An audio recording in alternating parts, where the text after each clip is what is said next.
Brooke and Jubal's second date update. There's a difference between just getting blown off after a date and then somebody just being rude to you. Oh. You know? Totally. Like you can go out with someone and then just ghost and not ever talk to them. Or you can go the other route and be like, you're an idiot. Leave me alone. Never want to talk to you again. And that's a situation that Rachel is in, I guess. Rachel's on the phone right now to do a second date update. She met a dude, and I guess now he's kind of being a jerk, and she just wants to know why. What's up, Rachel? How are you? Hi. Oh, God, I know why he's being a jerk. Jeez, what's your attitude for, Rachel? Come on. I'm such a mean. Yeah. Even your laugh is me. Yeah, you sound so hard to deal with. I'm not. I don't think the question here is why is he not calling you back? It's like, why do you want to call him? Why do you want to waste your energy on this dude? I mean, he was hot. Okay. Okay. Like, we got it off. I mean, we hit it off right away. You like, almost said we got it on. Yeah. Did you get it on during your date? Maybe we did a little. Okay. A little bit. Okay. We'll get into that in just a second. But tell us about the dude. What's his name, by the way? His name is Jason. Jason, all right. And where did you meet Jason?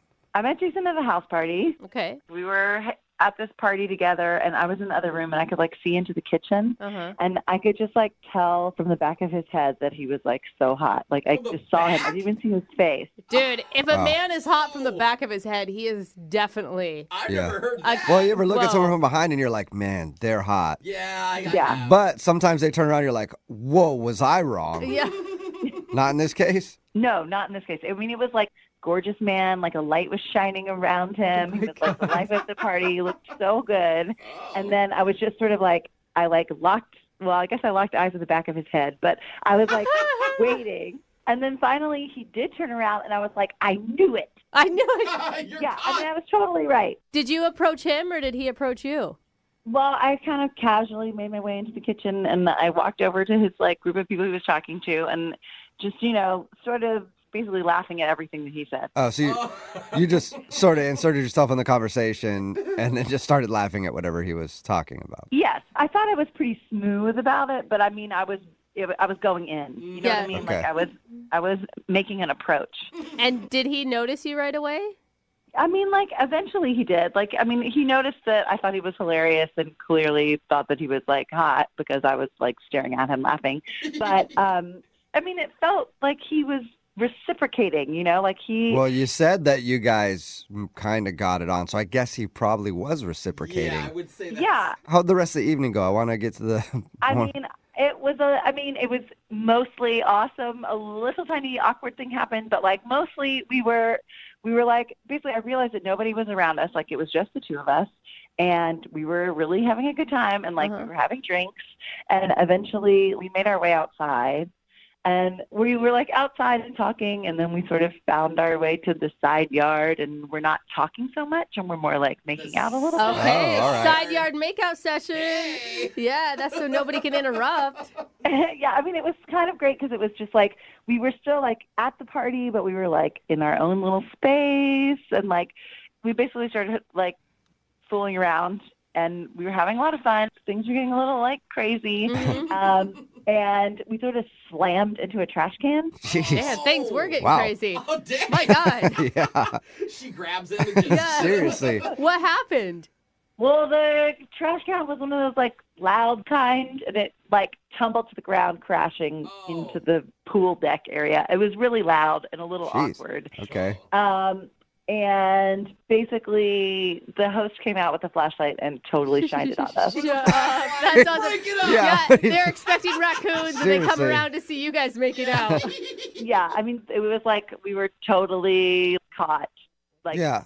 I just picture the two of you, you're bent over and you're looking at the flashlight and your beady little eyes. Yeah, totally. It was a lot like that. Okay, that's nice and awkward. Did you go back into the party after that? Yeah, we sort of got ourselves together, and we it was funny. We thought it was funny. Okay. And then so a couple days later, basically I texted him, and he was like, "Who's this? I have a new phone." And then I was like, "I'm Rachel from the party." Rachel, the not raccoon from the party. Yeah, totally. And now he is being really rude. What do you mean? How? How is What's he he being saying? rude if he doesn't know who you are? Well, exactly. That's what I'm saying. He's acting like he doesn't know who I am. But, I mean, how could you not remember that? I mean, like, how could you forget that? So. And you sure you have the right phone number? We texted that night. Like, I saw him receive a text from me that night. And then, like, we texted for a couple days after. And now it's like, now he's acting like I don't exist. What is he saying? Like, I mean, after who's this? Did he respond? Well, when I said I'm Rachel from the party, he was like, Rachel who? What? Yeah, he was like, I don't know you. Leave me alone. Leave me alone. I don't know you. Wow. All right. Jeez. I'm like, dude, you know me. Like, I know you know me. Pretty well. I mean, unless he was blackout drunk for 2 days, but like, no. For Yeah. 2 days, it could be a possibility. Yeah, it could be, but it just, like, you probably at this point just want to know why he's being so rude to you. Exactly. I I want guess to know so. why he's being so rude to me. And it's like, it feels like there's something else going on. Like maybe his girlfriend was out of town and that's, you know. Oh, good point. Yeah. Makes sense. I didn't even think of that. That's why he would be like, I don't know you, Yes. because his girlfriend might be checking his Checking phone. his And then text you deleted your messages. number. Or something. I mean, it just seems a little weird to be like all about it and then. Yeah. Yeah. So, I think you're right. I think you're If right. we find out he has a girlfriend, is your goal to like call him out on air about it? I mean, like, I just want to know what the deal is, like, why he's being so, like, you know, two-faced. For sure. Okay, Yeah. it's understandable. All right, well, we'll play a song and then come back and call him and get your second date update, okay? Okay. All right, hang on. Moving 92.5. Brooke and Jubal in the mornings. Second date update. I think we're about to catch somebody who's cheating. Ooh, It's me Brooke and too. Jubal in the morning. If you're just joining us for the second date update, Rachel is on the phone, and she met a dude at a party. They ended up having a good time. They even hooked up Yeah. outside by the trash cans and knocked over a trash can. And the host of the party thought they were raccoons getting into the trash and actually caught them in the act. That was embarrassing for her. But anyway, she liked the dude a lot. They texted a little bit right after meeting, and then he disappeared. And then she texted him again, and he said, new phone, who this? And then said, I don't know you, leave me alone, Yeah. and things like that. So we're guessing that maybe he has a girlfriend, and his girlfriend may have seen text messages from Rachel. So I think we're definitely about to bust him. Rachel, are you ready to go? I'm ready. Ooh, I forgot to ask you, have you done any like detective work, like found him on social media, asked your friends about what his relationship status is? I mean, I asked our friend who's the host of the party, but he's like a friend of a friend. Oh. So, like, I don't really know his last name. There are a lot of Jasons in the world. Yeah, there is. Yeah. You search through Yes. every Jason on she's like, Facebook. she's trying to find the hottest one. Show me Yeah. the back of your head because that's all I remember. You were so hot from the back. Exactly. I needed that to be the profile pic. Yeah. All right. Well, I'm going to dial his phone number right now. Here we go.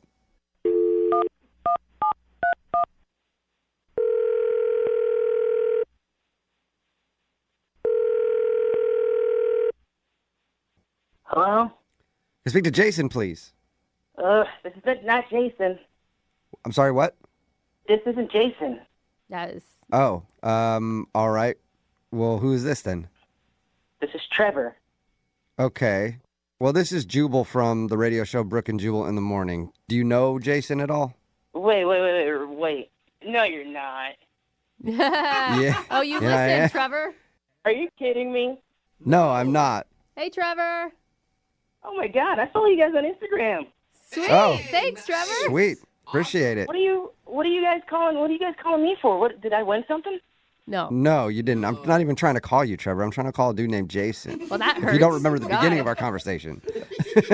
Oh. Well, this is my number now. Oh. Okay, so you just got this phone? Yeah. I've been getting calls all week for this Jason dude. Okay. Okay. Well, that's what happens when you get a new phone. Yeah. I got a new number a little while ago. I don't speak fluent Spanish. Whoever had the phone before me, obviously a fluent Spanish speaker. So when did you get this phone? Like a week or so? A week. All right. Okay. Well, that sucks because Yeah. I'm trying to do a second date update, and this girl, Rachel, was looking for a dude named Jason, who apparently used to have this phone number. Oh, Rachel, is she kind of hot? Wait, what? Now you're I just don't trying to know. get with girls that want Jason? I mean, I don't know. I mean, I'm just curious. Is she a hot girl or, I don't know if she's hot. She probably is. Jason, according to her, Jason was like the hottest man on the planet, and Jason was interested in her. So we don't get to see her. She just called us. So wait, I listened to the second date updates that you guys do, and does that mean she's on the line like right now? Yeah. She is on the other line, Trevor. Oh, well, what's up, Rachel? Trevor, you're funny. I'm like trying to get a second date from Jason. That's what's up. Oh man, that sucks. I mean, why did he ditch you? Did you do something, or like did you do something weird? Trevor, I don't even know how old you are, and I don't know how you took over this segment, but good work, He's man. like helping. Yeah. I mean, he's kind of doing our job right now. Seriously. I don't really know. I didn't do anything. So this is weird. I mean, you must have did something, or maybe he just, maybe he was just staring at other chicks or something, Maybe.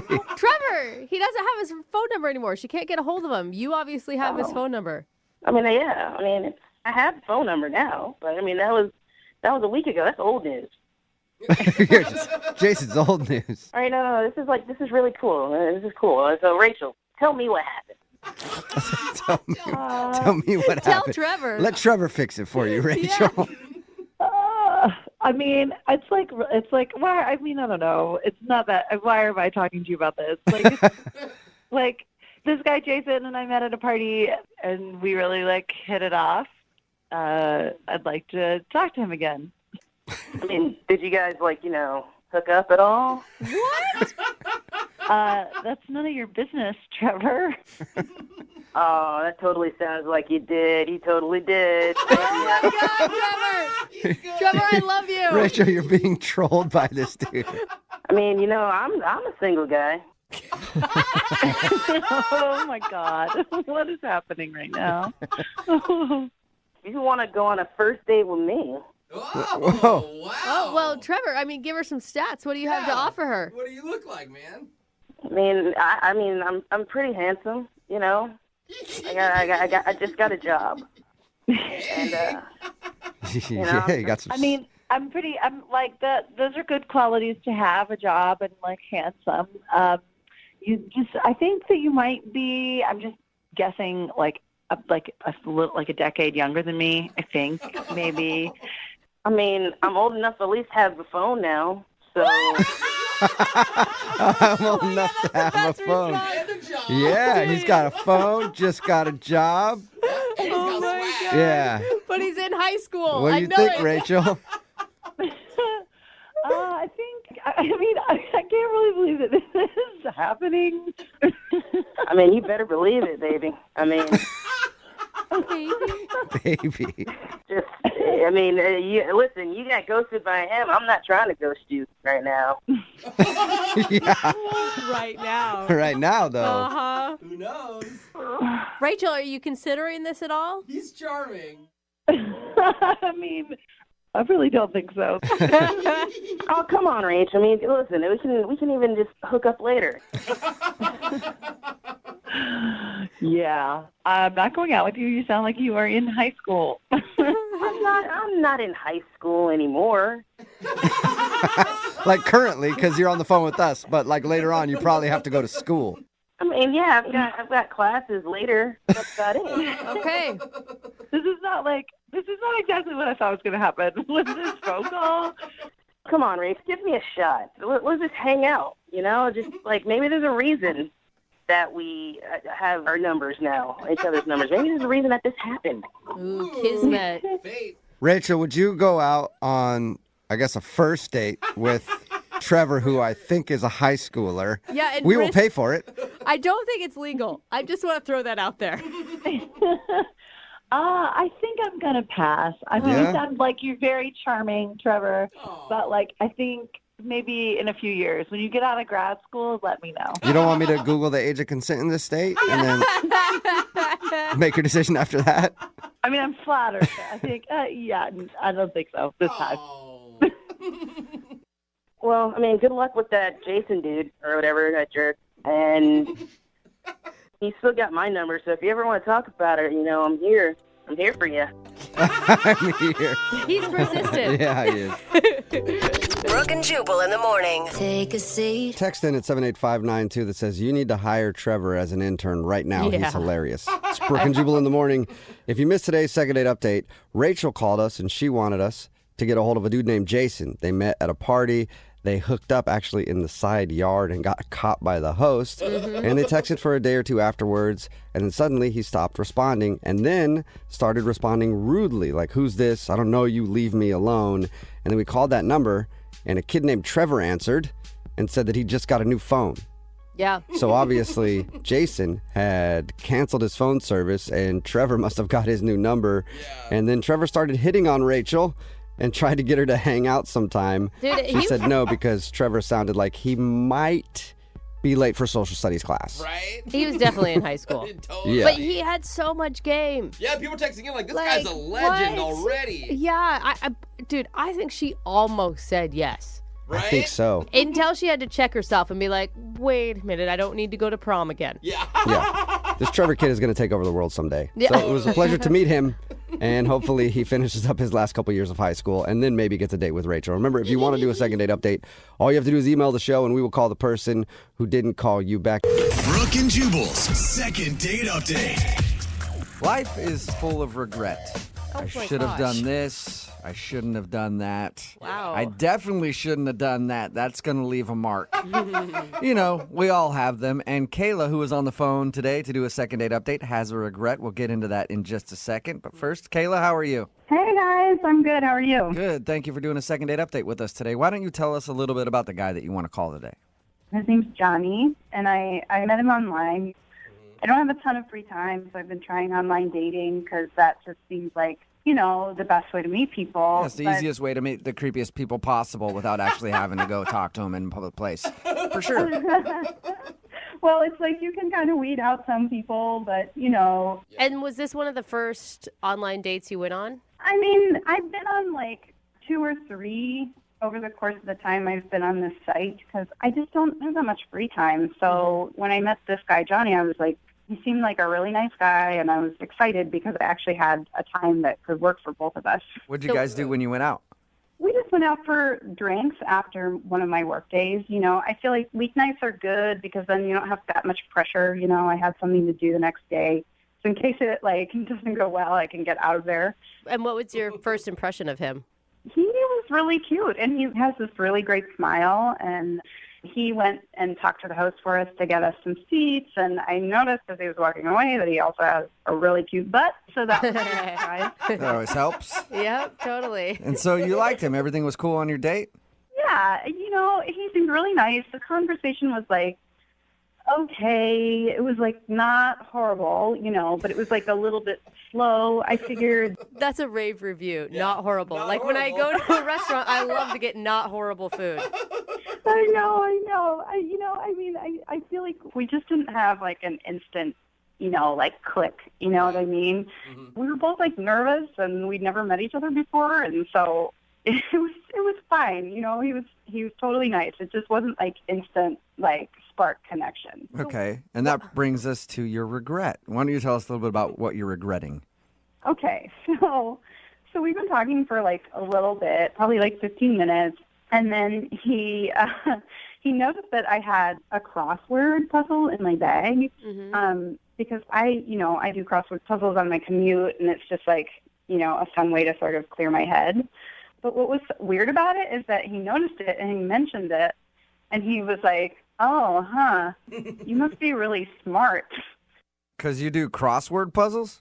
Yeah, apparently. I didn't know you had to be super intelligent to do crossword puzzles. You could actually be an idiot and not get one question right on the crossword puzzle. For all Yeah, he knows. I think he just assumed that. Who knows? And I wasn't like really sure how to take it. I thought like, oh, no, maybe he's joking, you know. But then he's like, well, I'm not really into like reading. What? Yeah, I know. I totally kind of thought the same thing. He realizes that a crossword puzzle isn't a book, right? I would hope so. But then I was like, oh, like, you know, like to read books or anything. And he was like, no, I would just like to relax and, you know, not challenge my brain in my off time. And I was like, huh. I don't like to think unless I absolutely have to. Yeah. But then this is like the weirdest part. He was like, I don't even like to vote. And he said it was because voting is too complicated and he has to like read all of the directions. So he just doesn't like to use his brain at all. And by the way, it's a good thing he doesn't vote. I'm all for people who are uninformed not voting. And he's not saying like he's not informed on the issues or he doesn't know much about the candidates. He doesn't vote because he can't follow the instructions of it. Is that not just so bizarre? It kind of blew my mind. And That's I was weird. I was like totally over him, and I left and whatever. So why do you want to call this guy back? He sounds like an idiot, honestly. I know, you guys, like, I've had friends in the past tell me they think, like, maybe I'm a little too judgmental when I first meet people.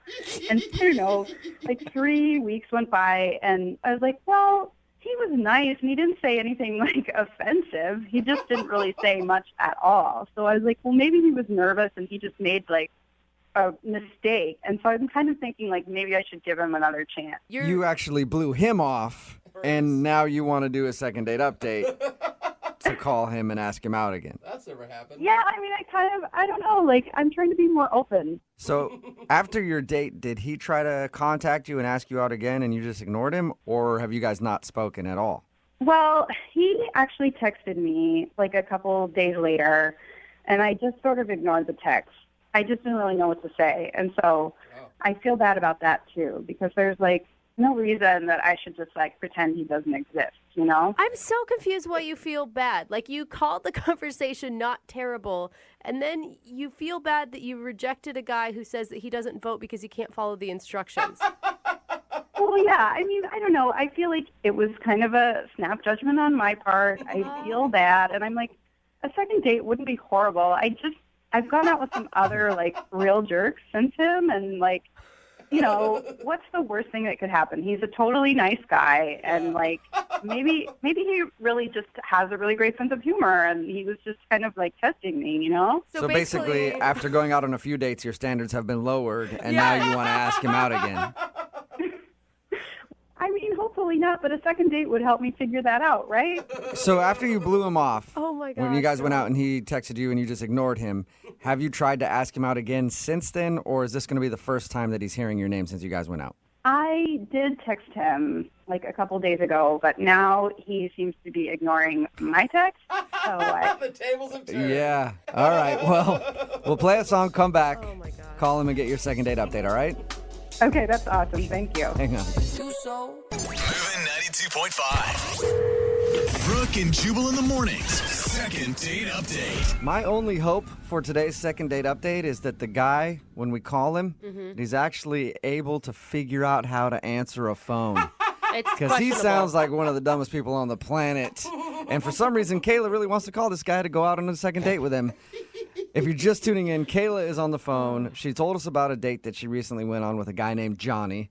They hung out for a while. The reason that I'm making fun of Johnny is because he saw that she had a crossword puzzle in her bag, and he's like, I don't do crossword puzzles. Those are for smart people. And then he also said that he doesn't vote because he can't figure out the instructions on how to vote. Not necessarily I'm not up on the issues. I just can't figure out how it works. Yeah.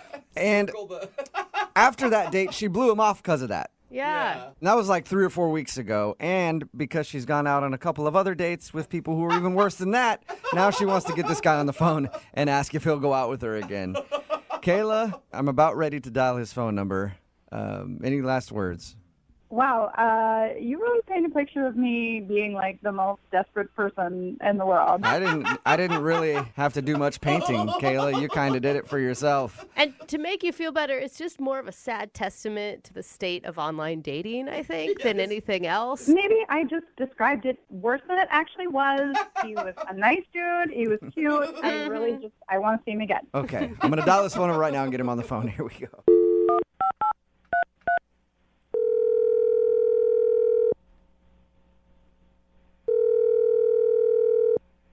Hello? Hi, can I speak to Johnny, please? Yeah, this is he. Hey, Johnny, what's up? How are you? This is Jubal from Brooke and Jubal in the morning. Seriously? Yeah, what's up, man? How are you? Wait, really? I'm good. So you listen to the show? Yeah. Awesome. Yeah, I listen to it every morning. Sweet, thank you, man. I appreciate it. Then you've probably heard the second date update before.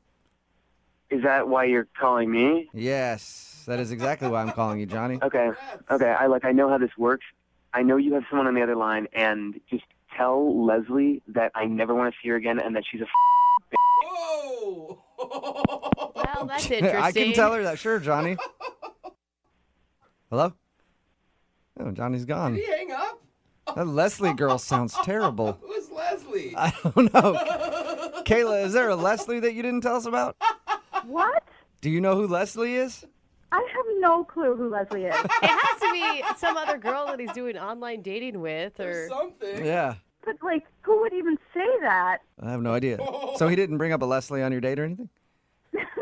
No. Okay. All right. Well, I'm gonna see if I can get him back on the phone then, and let him know that Leslie's not trying to get a hold of him. Kayla is. All right. Okay. Hang on.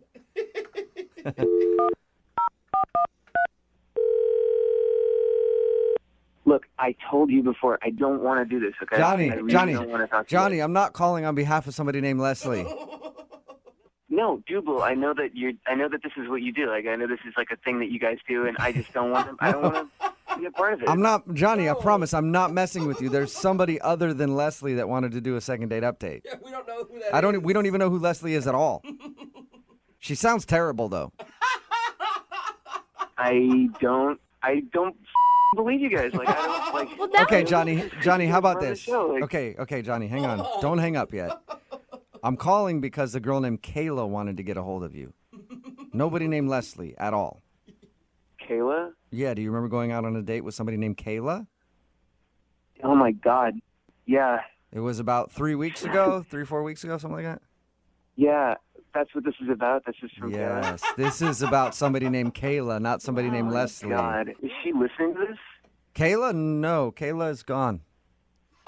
Because, dude, I mean, we called for a second date update. She wanted to go out with you again, and then she heard you call somebody named Leslie a bitch. And she hung up and isn't interested in doing the second date update anymore, but I want to know who Leslie is now. Me too. Is it like some stalker you have you or something? really, like, honestly, you really don't. Like, it's a long story, and it is not a good time. Did Leslie happen before the Kayla date or after the Kayla date? It was after Kayla. Like, honestly, I just want to forget about the whole thing. It was really shitty, and like, I just want to move past it. You know? You don't have to tell me, but maybe if you do tell me, then I could explain to Kayla about the situation with Leslie and help her understand that so that maybe she wants to go out with you again.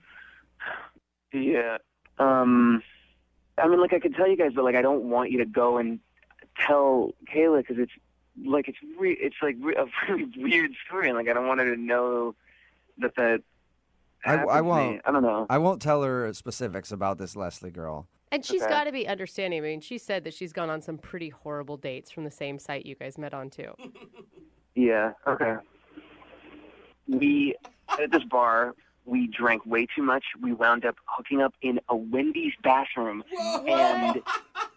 and then she bit me. Okay. Wait, she She bit bit you you? when you're in the Wendy's bathroom? She bit me. I got stitches for it, and that's. Whoa. I'm just gonna leave it there. Okay? Where did she bite you? You don't need to know. Oh, And please so don't she bit tell you so me. bad that you had to get stitches. Yeah. So you see why I don't want to talk to her, right? I guess, yeah. Seems like you could have seen that one coming if you're hooking up with a girl in a Wendy's bathroom. Yeah. She's crazy, and now she keeps calling me and texting me. She like won't leave me alone now. So that's what happened. Does that answer your question? Yes, it definitely does. That's So I interesting. won't give Kayla all those details. Thank you. You're welcome. I won't give them to her because you actually just did. Kayla is still on the phone listening. What? Oh my God. Oh my God. Oh my God. So awkward. Dude, you told me she wasn't on the phone. Did I say that? Yeah, you did. You did. You lied. Oh my. Sorry, Johnny. Yeah. What the hell? Is she serious? Are you serious Yeah. with this story? Are you serious? Are you saying that Yes. this like actually happened? Yeah, that actually happened. And like, it does suck. Like, I had to get stitches because of this girl. So Do you like want me to feel sorry for you? I thought you were a nice guy. I am a nice guy. I didn't bite her. She bit me. I don't think that's what Kayla means, Johnny. I think Kayla means more like hooking up in a fast food restaurant bathroom it's with so someone that you gross. just met and everything. That was not my decision. If you think that I was in charge of that choice, then you are sadly mistaken. It wasn't your She choice. forced you? What are you talking about, Johnny? Oh my God. Take responsibility. I do not want to go into it. It was a bad night. Like, I would love to move past that. It's definitely right. alcohol's fault, I'm sure. How about you move past it by going on a second date with Kayla? Johnny, would you like to go out with Kayla again? We'll pay for a second date. Yes, I would. Oh. That would be great. She's the most sane person that I've been out with in a long time. And yes, I would love to go on a Awesome. second date. Kayla, congratulations. A successful second date update for you.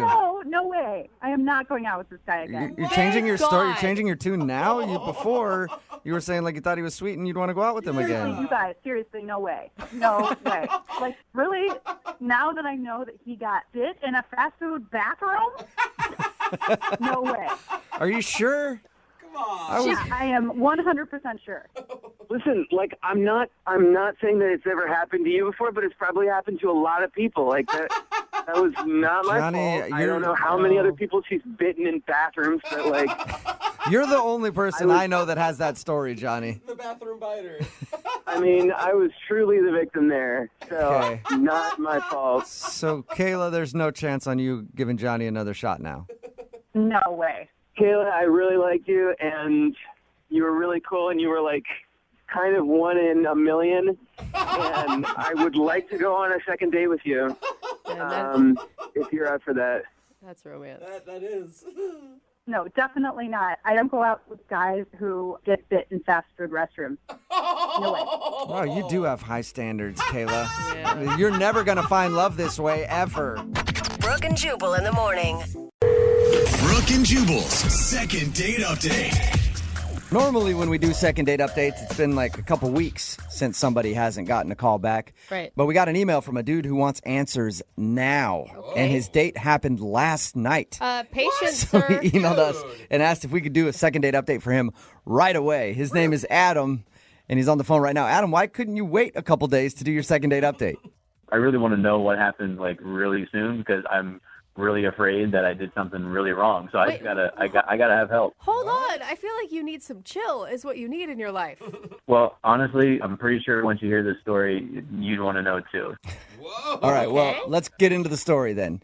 You went out with this girl literally last night. Yeah. Okay, and how did you meet her?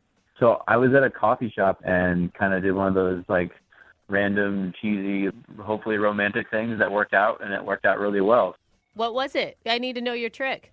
Yeah, so I was in front of her, and she was really cute, and I was like, oh, I'm going to try and buy this girl a coffee. And so I told the cashier, I was like, I'm going to buy this girl's coffee. And I turned to her and asked, I was like, is that okay? And she said, yeah, and smiled. And I thought that was a good sign, but I wanted to make sure that she knew it wasn't just one of those like nice pay it forward moments. So when they asked what name to put on the cup, I said, you can put my name on my cup, but I said to put my phone number on hers. Ooh, sly.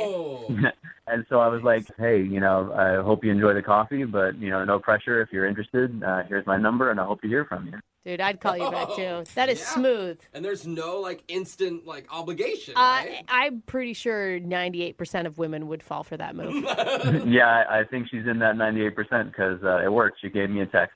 Yeah. How quick did she text you back after you bought that coffee for her? That day, like not too far thereafter. Nice. All right. Attaboy. So what happened on your date? Why do you need to do a second date update right now? It hasn't even been 24 hours. So we went to a place for happy hour. We wanted to keep it kind of, keep it casual. And it was a good start that she was like, well, you bought a drink for me. Let me buy a drink for you. I was like, oh, this is a great start. So, dude, she's even good at the moves. Like, that is a good move on her part. Yeah, so we're talking and hanging out, like, past a drink, getting some appetizers. And so there's good conversation. And we start talking about just random stuff, talking about how, all these small plates and how I like the snack, and she talking about throughout the day she loves the snack too.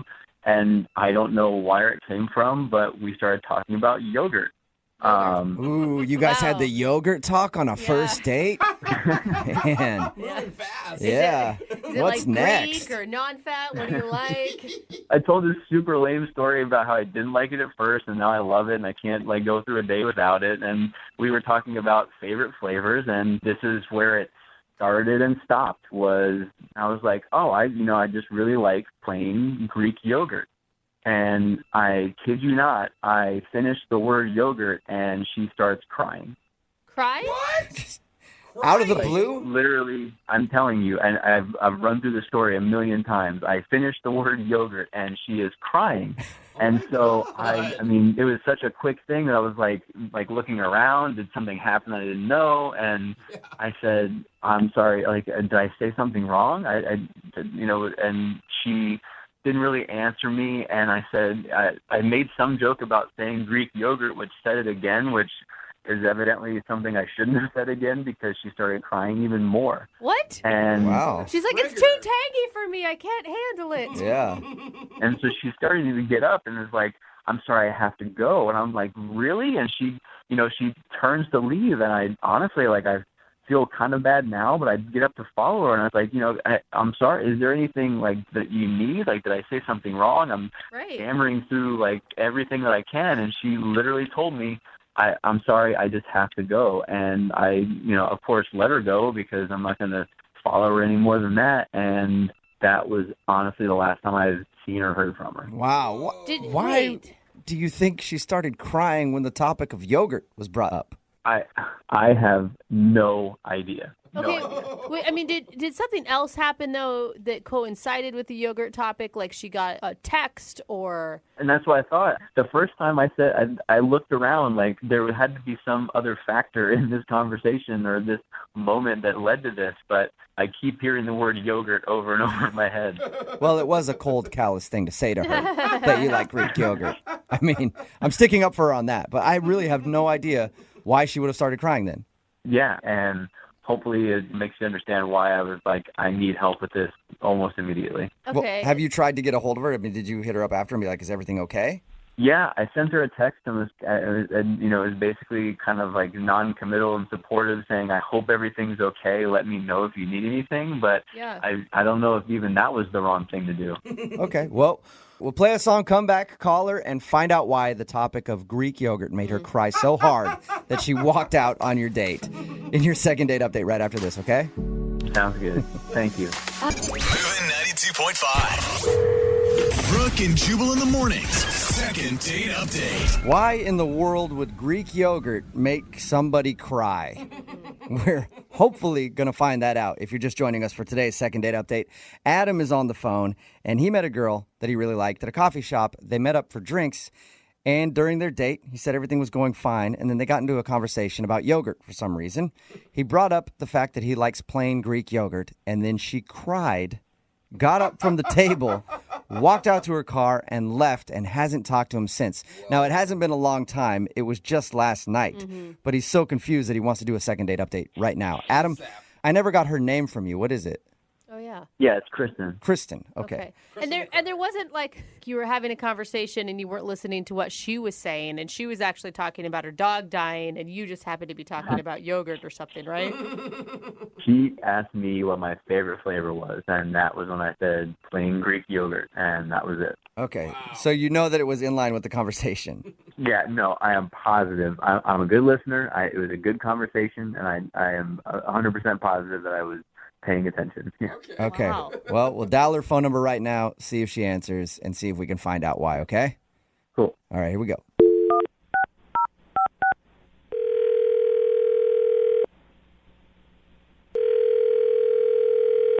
Hello? Hi, is this Kristen? Yes. Thank God you're okay. How are you? This is Jubal from Brooke and Jubal in the morning. What? Who? Jubal from Brooke and Jubal in the morning. It's a radio show. Yeah. Why are you calling me? I'm calling you because we got an email from a friend of yours who is very concerned. Well, I don't know how much of a friend he is, actually. Yeah. His name is Adam, and you apparently went out with him last night. Oh my God. Are you serious? Yeah. We do a segment on our show called the Second Date Update. That's where if you go out with somebody and then end up not calling them after, they email us to see if we can get you on the phone and find out why. Normally, people wait a couple weeks or a month to email us, but he emailed us and wanted us to get a hold of you because apparently you walked out of your date crying last night, and he has no idea why. I told him that he should wait a little bit longer because you're probably embarrassed. No, I'm not really embarrassed. I mean, if you really want to get into it. You're not embarrassed to break down in tears when talking about Greek yogurt? And then, Oh, he told you what we were talking about? yeah, he said that he thought everything was going well until the topic of yogurt came along. And he brought up the fact that he enjoys playing Greek yogurt. And that's when you started to cry and then left. I mean, it's just something I do. Wait, what do you mean? It's like every time you go to the grocery store and you walk by the aisle, you're just in tears? No, it has really nothing to do with Greek yogurt. It's just this thing I do, like, if I'm just not feeling it. I mean, I wasn't really feeling the date. I was kind of over it. And I just decided, like, I'm just going to start crying, and he'll freak out, and he won't want to touch it after that. And so I just left. What? You're using crying as an out on a date? You can just do that? It works because so many guys just don't know what to do and they don't want to deal with it. They think I'm crazy. No, that's actually a really good idea. If you were to just start crying on a date and be like, I have to go, I'd be like, I'm not going to argue with that. Get out of here. Go do whatever it is that you have to do. Yeah, guys don't want to deal with it. They think that there's something wrong with you. You're fragile, you're crazy, and they just don't want to deal with it. Oh my You're God, you're like an evil genius. It works. But why didn't you like your date so much? I mean, he sounded like a really nice guy. Nice? I mean, not really. He wasn't really that nice. I actually thought he was kind of a pig. Whoa, really? Okay. Like, what kind of a pig? No, Well, there's different levels of pig. I mean, What are you saying? Like potbelly? Is that what you want to well, know? I mean, did you feel like he was just disheveled and dirty? Did you feel like he Oh, I was see. like, unkempt? Did you feel like there was another part of him that was like a male chauvinist pig? There's all kinds of pigs. You do bring up. No, he brings up a good point. Definitely chauvinist. Chauvinist, okay. Sexist. He's sexist. What did he do that was sexist? We were talking about things in school, and I was talking about how, like, I went to school for like math, and he said, "Oh wow, most girls aren't good at math. That's really cool." Whoa. Oh yeah. Like, stupid. Yeah, that is Most dumb. girls aren't good at math. That is pretty stupid because every girl that I cheated off of in high school to get to pre-algebra was really good at to math. get to pre-algebra. Yeah. Those And sixth and graders as a- I was cheating off of they when were- I was a junior. They were 8th graders and I was a senior. Okay. And most sorry. of them were female and they were really good at math. And me being a man, I was terrible at it. So I would never say that. Did you tell him that you were offended by him saying that? I let that one go for a second. I was like, okay, let me give him the benefit of the doubt. And then we started talking about cars, and like I was saying how I had to get a repair on my car, and I was talking to the mechanic, and he was like thinking that I couldn't handle myself at a mechanic shop, and why didn't you do it? And do you want me to help you? Girls are always victims at these things, and I'm like, cool, I got it. Yeah. Oh I my don't blame you for pulling the crying card at this point. Yes, like after all that, then we were talking about careers and work, and then he said, you're so pretty, you don't need to work. Oh my God. Oh my God. Yeah, at that point I was like, he already thinks I'm some fragile little girl, so let me just let the tears flow. Yeah, I know. In his mind, he's like, there it is. I knew she was a woman deep down. Good at math, good at cars, whatever. I knew the tears were going to come. That's all right, sweetheart. Kristen, thank you for telling us a little bit about why you weren't calling Adam back and why you fake cried in the middle of the date. Yeah. I do have to tell you, though, that Adam is actually on the other line listening and wants to talk to you. Oh my God, are you serious? Yes, I am. Yeah, how can you fake crying to get out of something you don't want to deal with? I mean, if you're going to be clueless about the things that you say, like, it's just going to get all ugly and awkward. Because I was getting irritated, and I don't want to let my bad side come out and start putting you in your place. Oh. Listen, I mean, I'm just trying to give you compliments, and the response is to, like, lie about it and make me worried about you? Compliments? You think that's a compliment? You were saying that I'm smart for a girl. Like, Oh my God. that is not cool. What am I supposed to say to that? I don't know what you're talking about. I mean, I was telling you how smart you were. For a girl, like, do you not see how you're coming across? It's so chauvinist and sexist. No girls like that. I don't know. I don't know what to say. I mean, like, I really do think you're smart for a girl. Oh my God, Adam. The point Do you not is, realize in saying that that? You're saying that all men are smarter than women? What? No, there's guys smart and girls smart. There's just two different kinds of people. Oh my! Are you like you're ignorant? So wait, I'm confused. Like, you're gonna say that guys and girls just aren't like naturally wired differently? Guys kind of have, they're predisposed to math, and if a girl's smart at it, then great. I mean, I don't know how that's a bad thing. No. The only reason men excel at math and science is because they're actually pushed into those fields and encouraged to do those things. Where we live in an antiquated society where for years females have been told that they can't do that stuff. I guess that's kind of my point. So that's exactly right. Like, I'm a guy, so I have to be good at math and science. But if I'm as pretty as Kristen, I can be a pretty girl, and things can come to you. It's just kind of it's like lucky that she's that way. I wish I didn't have to do the things I have to do. Adam, do you even hear the nonsense coming out of your mouth? You sound like a total moron. You sound more than a moron. You sound someone who is legitimately living back in 1950. Dude, I feel like I need help. I have 2 women attacking me and all these guys just listening. Like, guys, I thought you'd be there to help. I mean, seriously? Yeah, you're on your own on this one. Yeah. You hung yourself out to dry a long time ago. You can deal with that. I'm good. I can watch. The other guys in the room actually believe in, equality. It's a weird concept that some people buy into. Listen, I believe in equality too, but between men and women, things are just different. Some things girls just have easier because they're pretty. But not all pretty women just get money thrown at them. It doesn't work that way. Well, some do. Well, I mean, let's be honest. There are some that do.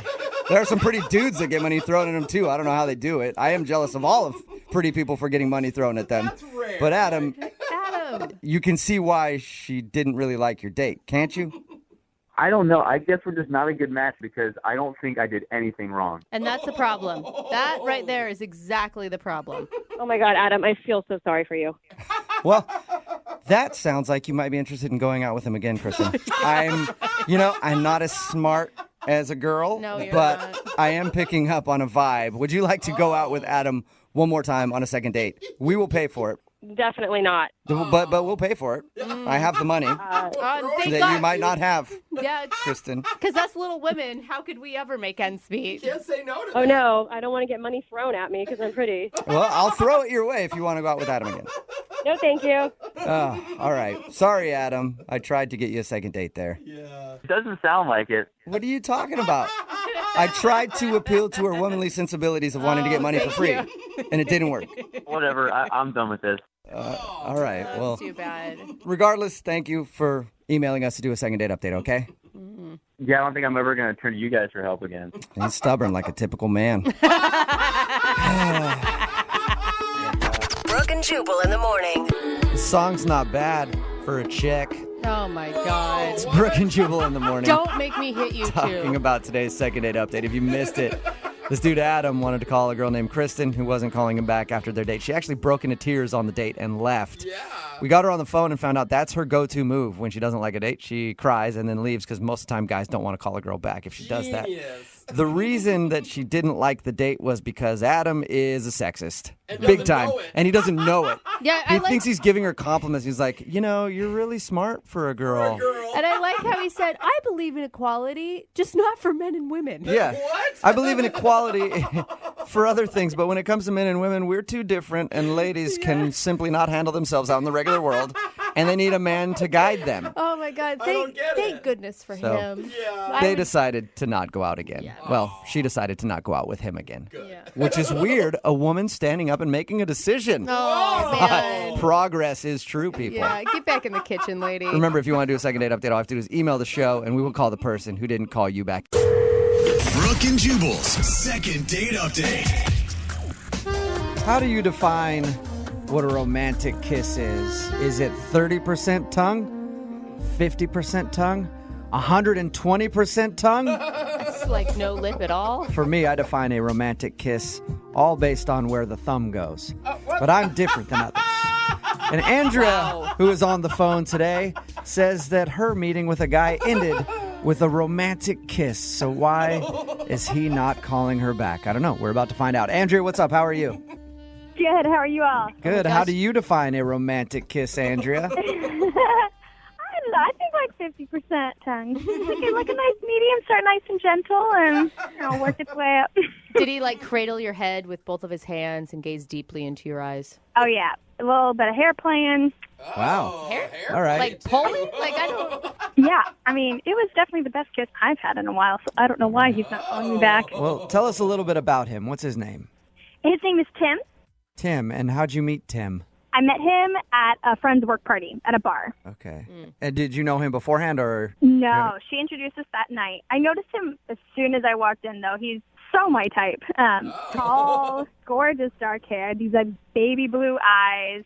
His smile was like, oh my gosh, it made my heart melt. Oh my gosh. Did you tell your friend right away, you have to introduce me to him? Oh, yeah. Yeah. No, I mean, she knows my type. We've been friends for forever. And I'd heard her mention him before, so he was like on my radar, but that was the first time I'd ever seen him or met him. And yeah, he's incredibly handsome. Wow. You're like flustered right now. Yeah, I can hear it. I am. It's so pathetic. Did it show on your face how horny this guy makes you? No, it wasn't like dirty or anything like that. It was just like, those butterflies, like that feeling of like, my stomach is all like and knots. I don't know. Horny little butterflies. We all get those horny little butterflies sometimes that won't leave us alone. All right, so what happened next after you met this guy? Well, we talked and hung out that whole party. It was more of in a group setting, though, so as like the work party was wrapping up, he asked if I wanted to go to this other bar down the street and get a drink. So just the two of us went. Did you bring the horny butterflies with you? No, I had gotten those a little more under control at that time. Okay. But obviously, I mean, he was feeling it too if he asked you to go to another bar with him. Yeah. I know, right? That's what I thought. Okay, then so how did things go at the second bar?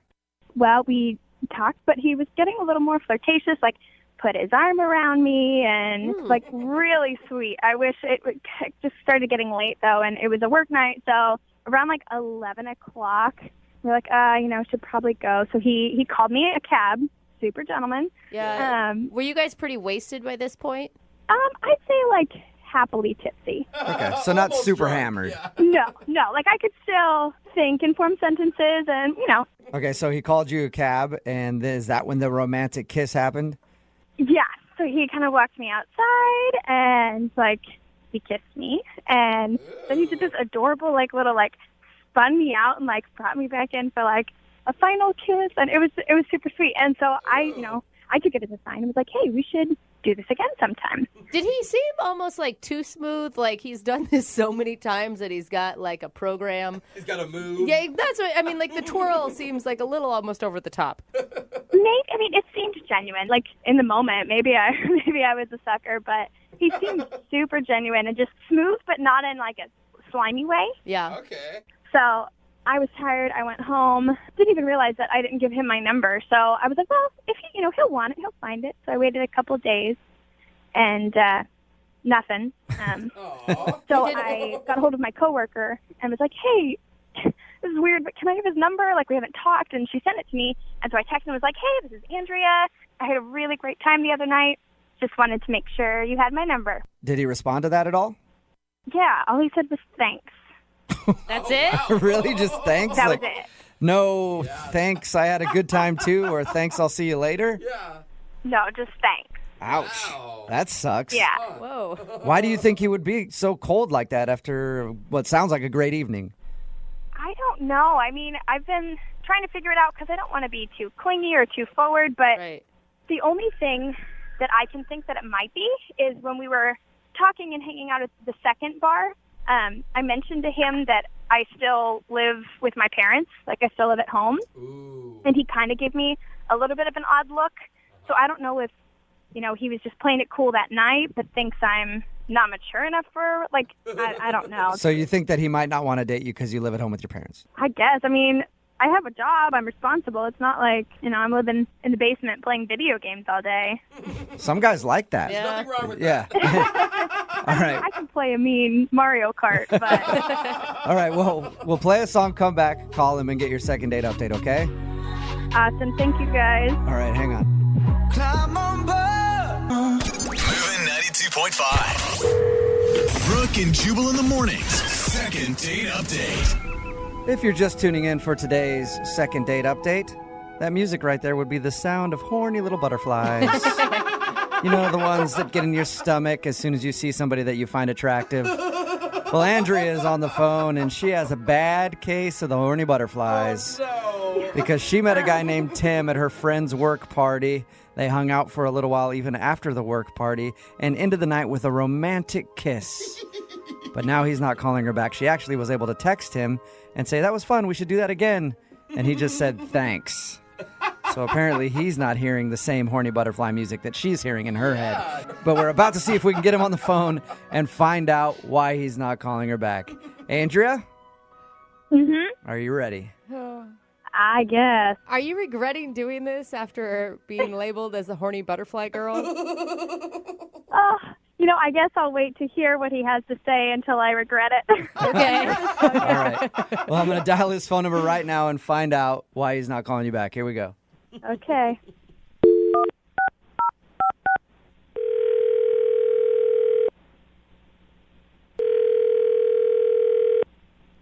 Hello? Hi, is Tim there? Yeah, this is Tim. Who's this? Tim, how are you? My name is Jubal, and I host the radio show Brooke and Jubal in the Morning. What? Cool. Sorry. Glad, Sorry. How'd you get this number? glad we got that out of the way. I got your phone number from somebody who listens to our show. They wanted me to call you. You're a radio station calling me? Yes, I am the entire station. Music and everything. Mm-hmm. Well, is this like a prize or something? What's this about? No, it's actually a segment we do on our show. It's called the Second Date Update. You recently went out with a girl named Andrea. Do you remember her? Oh, Jesus. Yeah. Whoa. That's usually not what people like to hear when their name is brought up. Just, but Yeah, it's like an awkward situation there, man. really. Andrea emailed us and told us a little bit about your date, how she thought you were awesome. But when she texted you asking if you guys could hang out again, all you did was text her back and say thanks. Yeah, I was trying to, be nice. All right. Did she do something to piss you off? She swears the date you guys had was awesome. It was fine. This is weird to say. The date was fine. I can't date her. Why, you sounded, the way she described it, you sounded like you were really into her. Yeah, everything was going fine. I like her. I think she's cute. So what's the big issue then? Her dad. I hate her dad. What? Whoa. How do you know her dad? What? It's like it's complicated. But the guy's a slime ball. Her dad's a slime ball. Did you meet him? No, not while we were out. I met him like a long time ago, and I don't even really want to explain it to her, to be honest. Did you know who her dad was when you took her to the second bar and No. you guys kissed? And No, it was only afterwards. I looked her up on like Facebook and saw what her last name was and who she's related to, and I guess I'll tell you, her dad owns this like car dealership, and a couple of years ago I bought a car from him, a used car, and the guy totally screwed me over. It was like the worst I've ever been taken advantage of in my life. Oh, How random is that? Oh, small Yeah. world. I know, man. I know. I was not expecting it.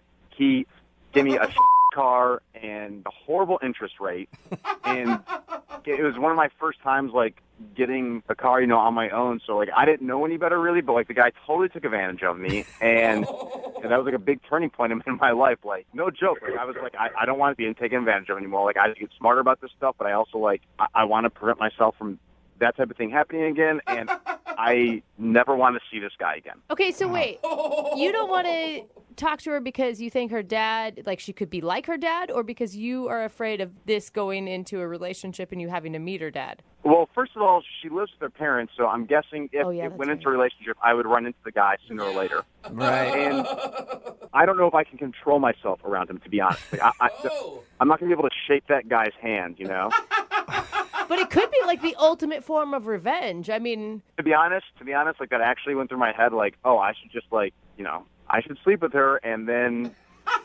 get back at this guy. Yeah. Look at But him like, right in the eyes. I'm not that type of guy. Oh, okay.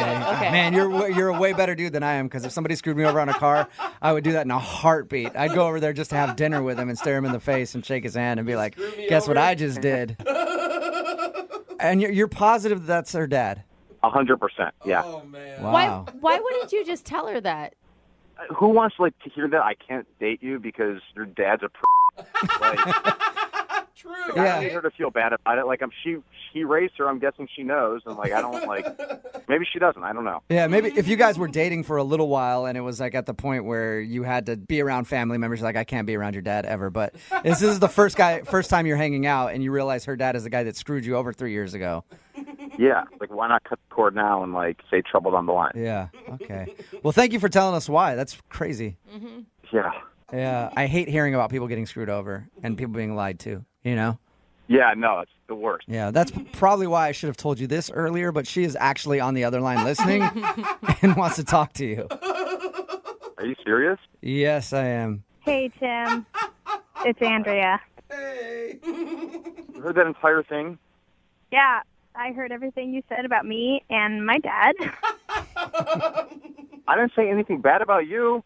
That's a good point. No, I know, but you've been ignoring me because of something that wasn't even my fault, and that doesn't even sound like my dad. Like, I'm sorry. Like, it sucks to tell this to a person. Your dad is a bad person. I guarantee you I'm not the first person he's done this to.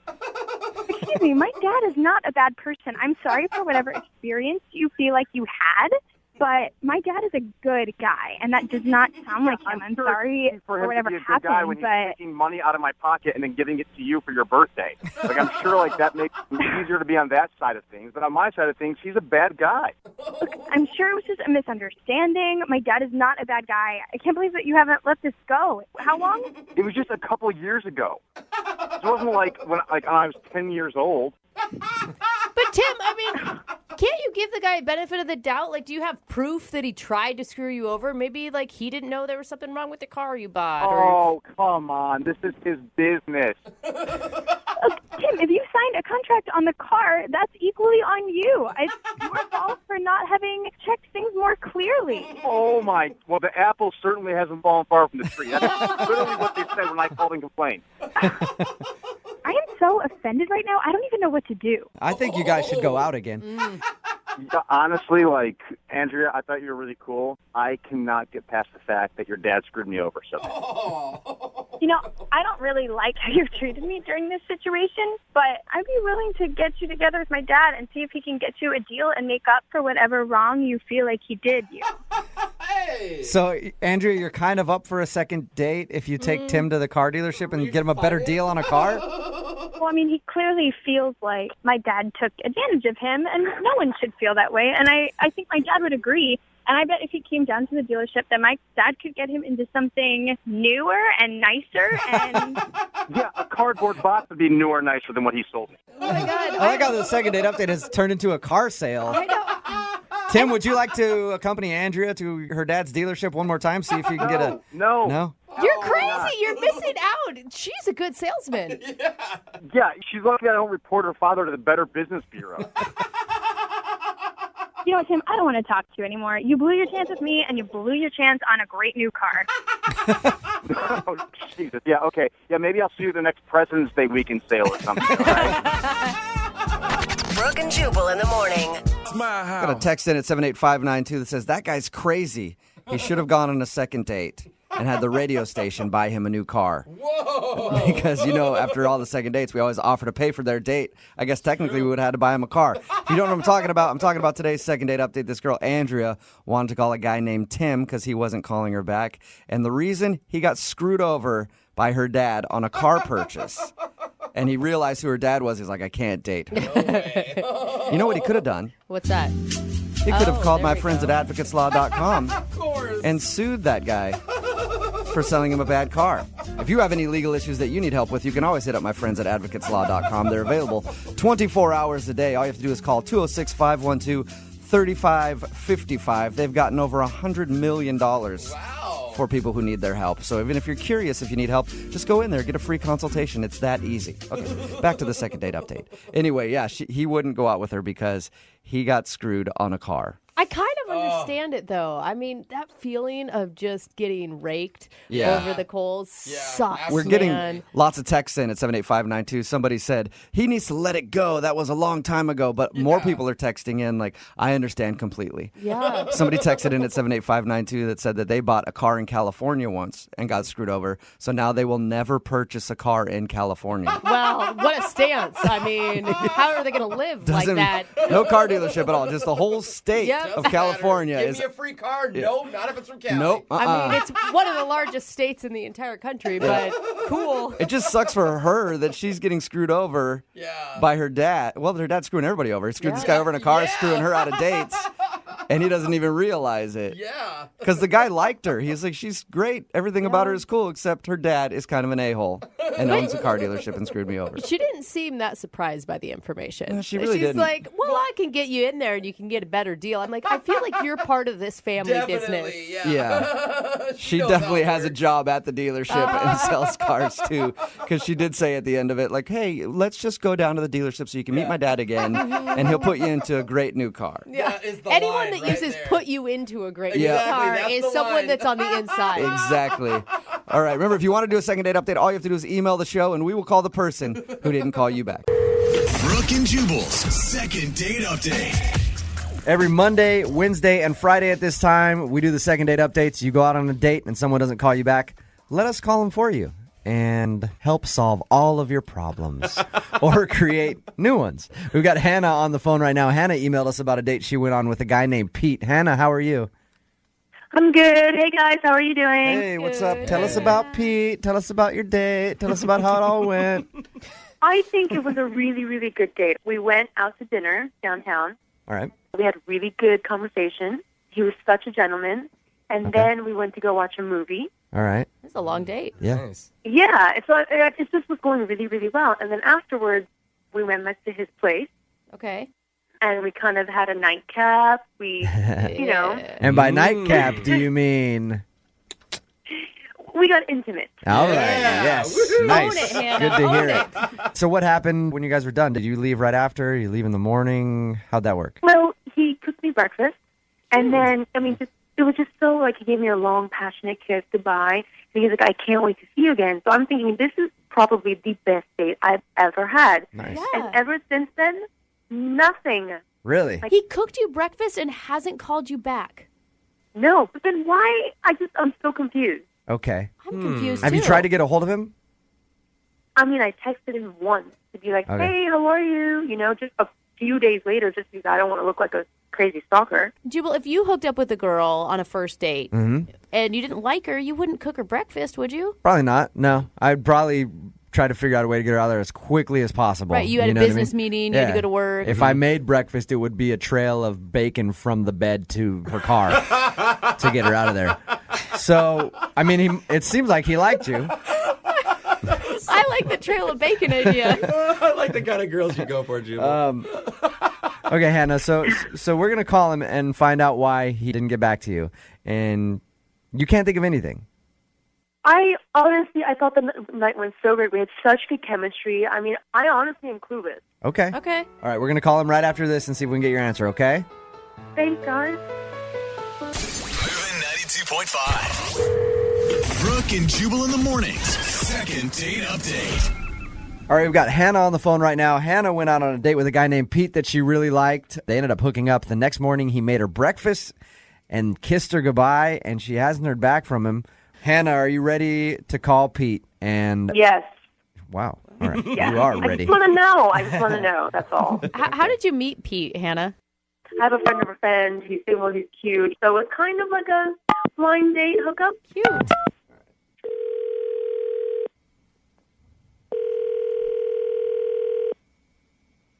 Hello? Hey, I was looking for Pete. Yeah, this is Pete. Pete, what's up, dude? This is Jubal from Brooke and Jubal in the morning. I'm moving 92.5. How are you? I'm good. Why are you calling? I want to talk to you about a mutual friend that you and I have. Okay.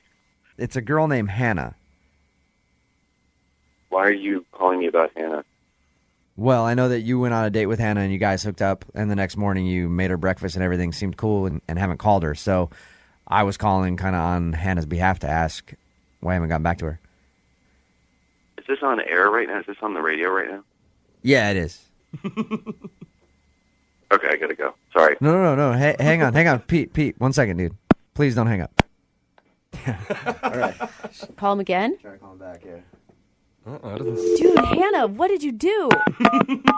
Does not want to talk about Hannah. Mm-hmm. See if we can get him back. This is inappropriate, man. Look, don't hang up. No, it's bullshit. You shouldn't be asking me about my private life here. It's bullshit. Okay. Get me off the air. Hang on a second, Pete. What is this? Okay. Producer Boy just handed me a piece of paper. That's true? Yeah. Really? Yes. Apparently, Pete, our producer, went to your Facebook and it says you are engaged. What? You're joking. Is this for real? Pete, are you engaged, dude? He hung up. I heard it Is he click. I gone? think he hung up. Hey. Are you joking? Wow. That was weird. All right, we're gonna stop for a second and try to sort this out. I think we need to figure out if this is really true or not. Okay, so we got an update. A few minutes ago during the second date update, we were calling Pete to find out why he wasn't calling Hannah back. He hung up on us when we first got him on the phone, so producer Boyd went to his Facebook page to try to get like another contact for him, a phone number or something, and found out through Pete's Facebook that he was actually engaged. And apparently, producer Boyd then messaged his fiance, and he's telling me that she's on the phone right now. Is she really on the phone right now? She's online too. Is this Jessica? Yeah. Do you have a fiance named Pete? Do I have a fiance named Pete? Yeah. I don't want to do this. This is Jubal from Brooke and Jubal in the morning. I'm moving 92.5. Can you describe Pete for me? Yeah. He's my fiance. We've been together for a while. We're getting married in the summer. He's Okay. Is there really great. And just to like. why are you asking me this? How long have you been together? Well, we've been engaged for about a year, a little over a year. A year? Hang on. Slow down. Hang on, Hannah. Let's make sure this is the right dude. All right. Who is this? This is Brooke and Jubal in the morning. I'm moving 92.5. Hannah's on the phone with us. Hannah emailed us about a guy that she went out with and hooked up with who wouldn't call her back after they, had a night of fun. That guy is your fiance. Is this a joke? No. Are you kidding me? That's not possible. Is there any way you've been out of town over the weekends? Yeah. When did this happen, Hannah? On Friday night? Okay. Were you with Pete on Friday night? No, and he... Oh, my God. I know, honey. And he didn't answer my phone calls or my texts on Friday. And are you guys... Is this... It's not a joke. Jessica, so where did Pete tell you he was on Friday night? He said he had to work late. Okay, and he didn't answer And he you. wouldn't answer any of my texts or anything. And, oh, my God, are you kidding me? Hannah, tell Jessica about what you did Friday night. I'm really sorry. I honestly had no idea this guy was engaged. I thought he was just a great guy, and we went on a date. We went back to You went on a date? Like a prearranged date? What? I'm trying very hard to give him the benefit of the doubt and not freak out right now. What's Pete's last name? Jessica, what's Pete's last name? We'll beep it out. Hannah, what's the guy's last name that you went out with? Oh. Are you kidding me? Have you guys had any problems with cheating before in your... No. Not that I'm aware of. Hannah, how did you meet Pete again? Just through a mutual acquaintance. Mutual acquaintance. Who? This guy, Charles. Jessica, is Charles a friend of Pete's that you know? Yeah, he's a friend of Pete's. Okay. He's a friend of Pete's that I don't get along with. And this is just unbelievably... We tried to How call. did you go out on a date? Are you saying you were at a party? Or I don't understand what you're saying to me. Jessica, I would tell you to not get mad at Hannah because it sounds like Hannah legitimately didn't know that he had a fiance. So it's Well, I'm sorry. I don't know who I'm mad at right now. I'm just in shock, okay? So cut me some slack here because you were in my house, Hannah. P.S. You can be as You mad. were in my house. Wait. Jessica, you live there? Wait, but you lived there? There was no pictures of any girls in that house. Oh, my God. Are you okay, honey? No, I'm not okay. I'm not okay. I'm engaged. I'm not okay at all. Oh, that makes my heart hurt. I feel terrible right now. We tried to get Pete on the phone, Jessica, to talk about why he wasn't calling Hannah back, and he got angry and hung up on us, obviously, because he has a fiance. I'm sorry you had to hear about it this way. I am too. Hey, Jessica, we're going to give you just a second to compose yourself, okay? And then we're going to talk to you a little more, all right? Okay. Okay, I'm going to put you on hold for 1 second. Okay. All right, this is the third segment of the second date update today because obviously things got a little serious. Hannah went out with a guy named Peter. They hooked up. We tried to get him on the phone. He got mad and hung up on us, and then we found out that he actually had a fiance. Jessica, how are you doing? Yeah, I'm okay. Have you flushed your engagement ring down the toilet yet? Not yet. Not yet. Have you suspected him of cheating before or anything else? I've had my moments of worrying about that a little bit, but I've always told myself to take the high road and not Be accusatory. Yeah, and What- to trust the Right. commitment that we've made to Which each other. you should be able to. What is Right. your plan, Jessica, for confronting Pete? I don't know yet. I just found I don't know. I am my blood is boiling though right now, and I don't know if I am gonna pack my stuff and just get out of here, or I'm just gonna. Jessica, I'm going to tell you from a guy's point of view who has been caught cheating when he's been living with girls that he's been with, just walk away. Like, honestly, that's the best way to do it for both you guys. Because you leave, you can find someone else who's not going to cheat on you. And if you don't leave, then you're always going to have that doubt. You're always going to be on his case. It's not going to be a good relationship on either side. So no matter what, now that you know this, my advice to you would be just to go there when he's not there, get your stuff. Don't even give him the satisfaction of a conversation about it. Because all he's going to do is lie about it. Mm-hmm. Right? I mean, how many Yeah. times have you been honest, Jubal, when you had gotten caught in cheating? I am never honest. So Jessica, that's what I would tell you to do, okay? Thank you. I mean, I guess I'm glad I'm finding this out. I'm not at all, but Hey, it's better to know now than to have to get a divorce, right? And let me tell you, we threw one badass unbachelorette party in Vegas after my girlfriend broke up with her second fiance, and it was way more fun. Hey, Jessica, will you stay in touch with us just to let us know how you're Yeah. doing and how everything wraps up? yeah. All right. You're going to be okay. Thanks, you guys. Yeah, it's not the end of the Oh, world. It thank really you. isn't. I know it sucks right now, but it's not. All right. There's plenty of guys like me out there. That's not hope. Oh, God, I don't know. It's the opposite. All right, keep in touch with us, okay? All right, thanks. Brooke and Jubal's second date update. Today's second date update could go very well or very poorly. Why this one?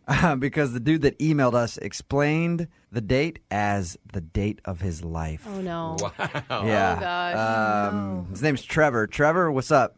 Yeah. How's it going, man? All right. How are you? Good. Your email that you sent us described the date that you went on as the date of your life. Yes. It was like my life had turned into one of those ridiculous romantic movies, like Serendipity.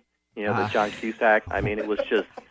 It was insane. I know. Okay. It sounds so corny, but it was. So it was you had- totally insane. Why don't you tell us about your rom-com date? I was at lunch with a friend at the Seattle Center, and I saw this girl, like she was eating lunch at another table. Trevor, I don't mean to stop you, but the way that you described it now, everything you say, I've just got a scene from a movie in my head. The violins All right. playing in the back. Yeah. So she was eating lunch at another table. She was eating lunch at another table, and she was probably the most beautiful woman I've ever seen. I mean, she was just gorgeous, and I couldn't hear her talking with her friend she was with, but every so often I would hear her laugh, and she was just, it was Jubal, insane. give the man a chance. Trevor, I apologize. I'm not laughing at you. Yeah, I'm he just- has a. I understand because I feel a bit ridiculous, but it happened. You asked her out. I just decided, what the heck. I went over and excused myself and said, didn't want to interrupt, but you are literally the most beautiful girl I've ever seen in my life. It's and kinda cute. I would love it if you would go out on a date with me. It's kind of cute. And she said yes. Well, she kind of laughed, and she said she was flattered, but she was only in town for a few days. Okay. And I said, that doesn't matter. Let me take you for a night on the town and show you what Seattle's all about. All right. So we set up a date for the next night, and we just went down to the Pike Place Market. The place is all lit up at night, and we we had these little French pastries that are like covered in like powdered sugar. Oh, those are so good at the and market. So of course I get it like all over my face, and she just laughs and she wipes it off my face. Dude, couldn't have been more adorable. I mean, come on, Right there was that's Oh a my scene from a God. montage in a movie, man. I'm going to start writing this up, and we're going to make royalties off this story. All right. So how did the date end? We ended just at a park, and I was just feeling, and it was a clear night that night, so the stars are out, and I start getting a little corny, and I had this little Stars now. You continue. I try to carve our initials in a tree, which is I'm a total failure at, but because my pen knife is like worthless, but but of course she thinks it's hysterical. Let me go back there for a second there, Trevor. One, you carry around a pen knife. Two, you try to carve your initials in a tree on a first date. This is how amazing this girl is. And she laughed. She was into it. She was into it. She thought it was cute and ridiculous, and and then to top it all off, I just jumped on top of the bench that we were sitting on, and I just announced to the world, I love this woman. You did not. And, you did like the jewelry commercial thing, like where they're standing there and I love this woman. The Tom Cruise on Exactly. Oprah's couch moment. More importantly, you used the L word. Because she was amazing. What can did I she say? What did she say at the end of the date? She said she had a great time, and kissed me goodnight, and then she went home. Vanished And, into the dark. I still feel like you're screwing with us, dude. No, I swear, it was the most ridiculous date of my life. And I sent her a message the next morning, and I called and left her a message, and she's not calling me back. Where does she And live? She was from Detroit. She was in town from Detroit. Mm-hmm. But the thing is, it was such an amazing night. I'm willing Yeah. to go out to Detroit and see her. I'll go wherever she is. You get one shot at love, and he found the love of his life, told everybody at the park. You do realize Then you love Jubal's her? making fun of you right Not now, at all. right? Not one bit. You know what? That's fine because it was the most ridiculous night of my life, and obviously it is fate, and I've gotta track this girl down wherever she is. Okay. Don't let our cynicalness get you down. Well, Trevor- I support you. Trevor's a listener. He knows. I mean, at least you know that we were going to rip on you a little bit, right? Yeah. Well, I knew I was in for it, and I knew the story I was going to tell, so I just knew that it was going to be never ending. I'm excited to talk to her. But it's worth it. I'm excited to talk to her. I'm excited to talk to her too. She sounds like a wonderful, wonderful person. She may be the love of my life as well. Trevor, all right, we're going to call her right after this. Okay. And see if we can get her on the phone and ask her why she hasn't gotten back to you. All right. Moving 92.5. Brooke and Jubal in the mornings. Second date update. Just reminding everybody joining us, we are replaying one of the most talked about second date updates ever. Why? Because after the segment airs, we're going to talk live to Trevor and Alexandra and find out exactly where their relationship stands today. Okay, if you didn't hear the first part of the second date update, I'm not going to go into nearly as much detail as Trevor did about his date. But Trevor met a girl named Alexandra who's from Detroit, actually, showed her around Seattle. A couple of the highlights, took her to a park, tried to carve their initials on a tree, ended up jumping up on a bench in the park and exclaiming that he loved her after they kissed. Basically like a romantic comedy, not even a romantic comedy, just a romance novel. Yeah. Would that be an okay description, Trevor? Yeah, I'd say so. Now, Trevor, she's from Detroit, so you're totally willing to make a long-distance thing work. Absolutely. We're going to call her right now, get her on the phone, see if we can get an answer why she's not calling you back. And you can jump in whenever you want to talk to her. Okay.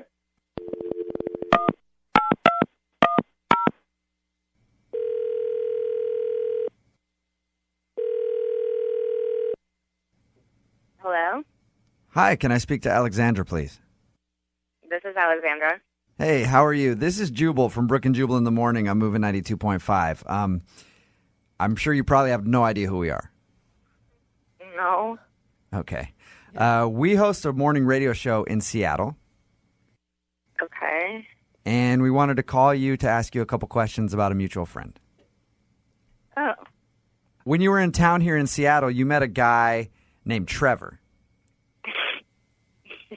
Yeah.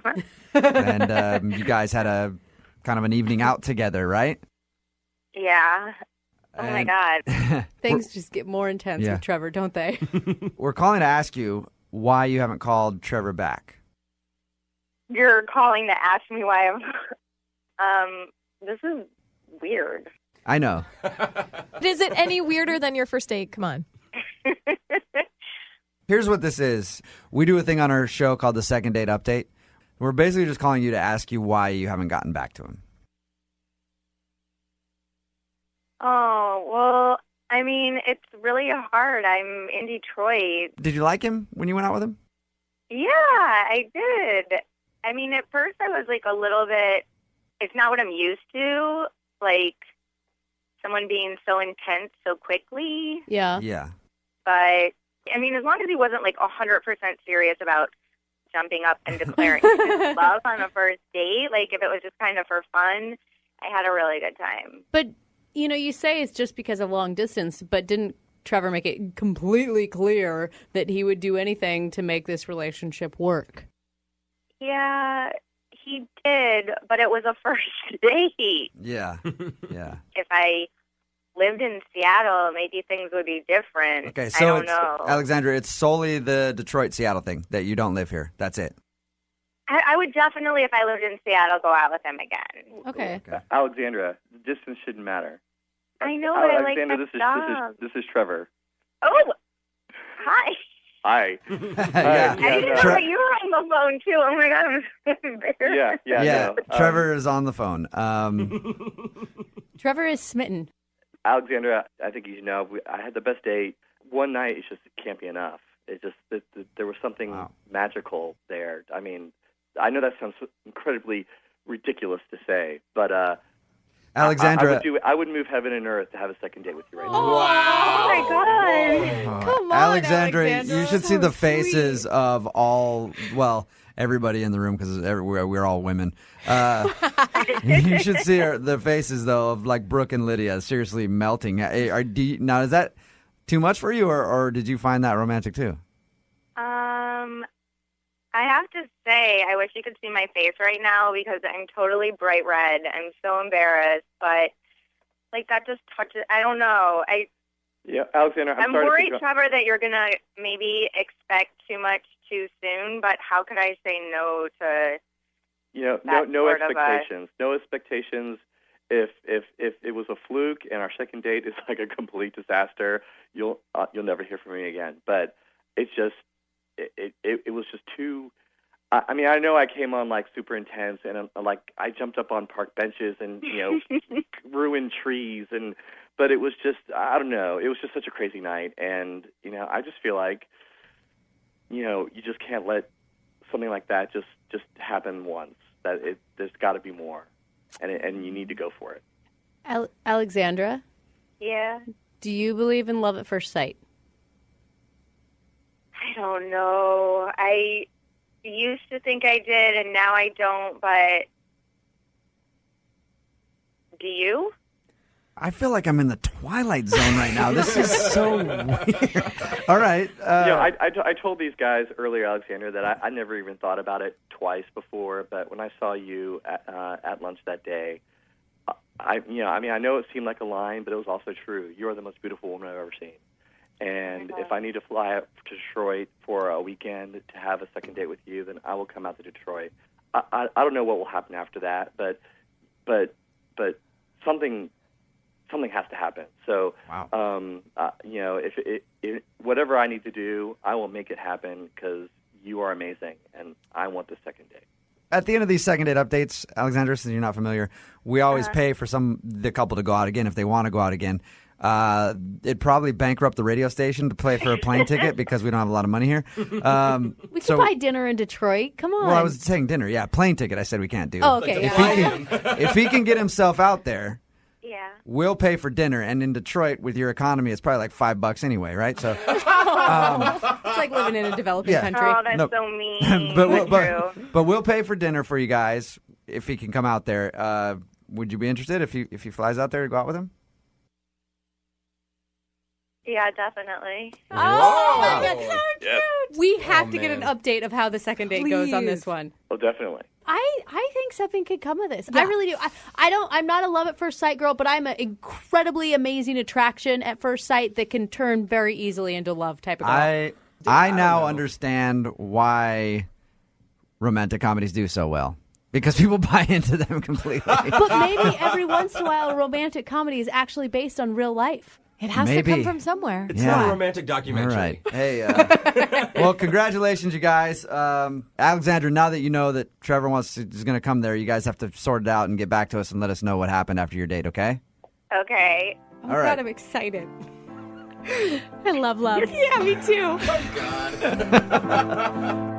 We just replayed one of the most popular second date updates that we've done to date. Alexandra and Trevor. Trevor fell in love with her at first sight. She was out here on vacation from Detroit. They had made plans for Trevor to go to Detroit and spend time together and see if the movie love that Trevor thought he felt was a real thing. Well, Trevor emailed us and said that he went to visit her just about 2 weeks ago. Really? Trevor, what's up, man? Hey, what's going on? How you doing? I'm doing great. How are you guys? Like Good. great, or like in love, great? Come on, Trevor. So you went to Detroit. You stayed for the weekend? Yeah, I got my own hotel and Good man. stayed Friday through Sunday. We had dinner on the show Friday night, and she took me out to the Motown Museum, and I hung out with a bunch of her friends who were really great. Trevor, were you nervous going out there? I was a little nervous because, that date was so crazy. Leading up to it, I kept thinking, what if it was just like this crazy dream I had, and I get out there and it's a disaster. Let me just recap real quick. Trevor spotted Alexandra across the courtyard at the Space Needle. The heavens parted. Birds started singing, and he fell madly in love. Pretty Right, much it was Trevor? like hearing her laugh from across the room, and she was so beautiful. And you guys went to lunch right there, and then you ended up spending all day together. And jumping on a park bench to declare your love. Yeah. Carving your initials in a tree. Well, trying to anyway. Trying to, yeah. I'm glad that you actually went through with your promise and went to Detroit to see her. What'd you guys talk about? Well, what's real nice about it is that it wasn't quite the overwhelming, this is too good to be true kind of feeling that I had on that date here in Seattle. But, the connection was still pretty great. And I just had a great time with her, and I had a great time with her friends, and, Detroit was great. You're the first person to ever say that, I think. That Detroit was great. Hey, Trevor, I'm wondering, did you guys talk a lot over the phone, maybe FaceTime, Skype, leading up to this? Because it had been 2 months in between? I did. We texted, a bit and sent emails and talked every so often. And so, we spent a little time just kind of internet dating, I guess. Did you feel let down that it wasn't the same type of magic when you saw her, or did it make you actually feel better about a relationship? No, with her? I actually felt better because being in Detroit with her felt real. I mean, where before it was like this ridiculous, romantic comedy or romantic movie that was just, now it feels grounded and feels like something real in the world. We obviously know how Trevor feels about the whole thing. Alexandra's on the phone, too. Alexandra, what'd you think of the whole experience? The whole thing was kind of overwhelming at first, just because so many of my friends knew about it, and then it just sort of grew, and it was really fun to sort of be the center of attention for a while. But it also felt so crazy, it just felt like something that was kind of unreal, and I kept just waiting for the other shoe to drop, I guess you could say. Waiting for it to go bad, you think? Kind of a little bit, Okay. and then. I don't know. It's just my friends were kind of giving him a hard time because I think maybe they were a little bit jealous. Was there a point over the weekend, a moment where you're like, oh my gosh, this could actually work? It's so strange to be talking about this on the radio.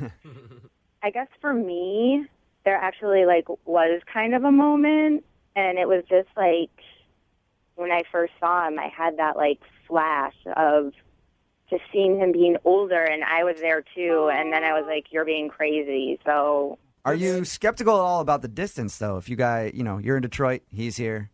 Yeah, I mean, that's an actual problem. Have you had a conversation about that, or even about like what your official relationship status is? No. Let's do it right now. Yeah, what do you want it to Trevor, be? ask her to be your girlfriend and tell her to move to Seattle. Whoa, Brooke, a little Oh, aggressive am I there. being too much? Yeah, maybe a little bit. Actually, I just want it to happen. Trevor told producer Boy that he has an announcement to make. Trevor? Yeah. Go ahead whenever you're ready. Producer Boy won't tell me what it is, but he told me you have some sort of announcement. All right, so Alexandra, we met in January here in Seattle. I took this wild chance when I saw this beautiful, amazing woman. We had a magical date. As ridiculous as it sounds, it was the most amazing thing I'd ever experienced.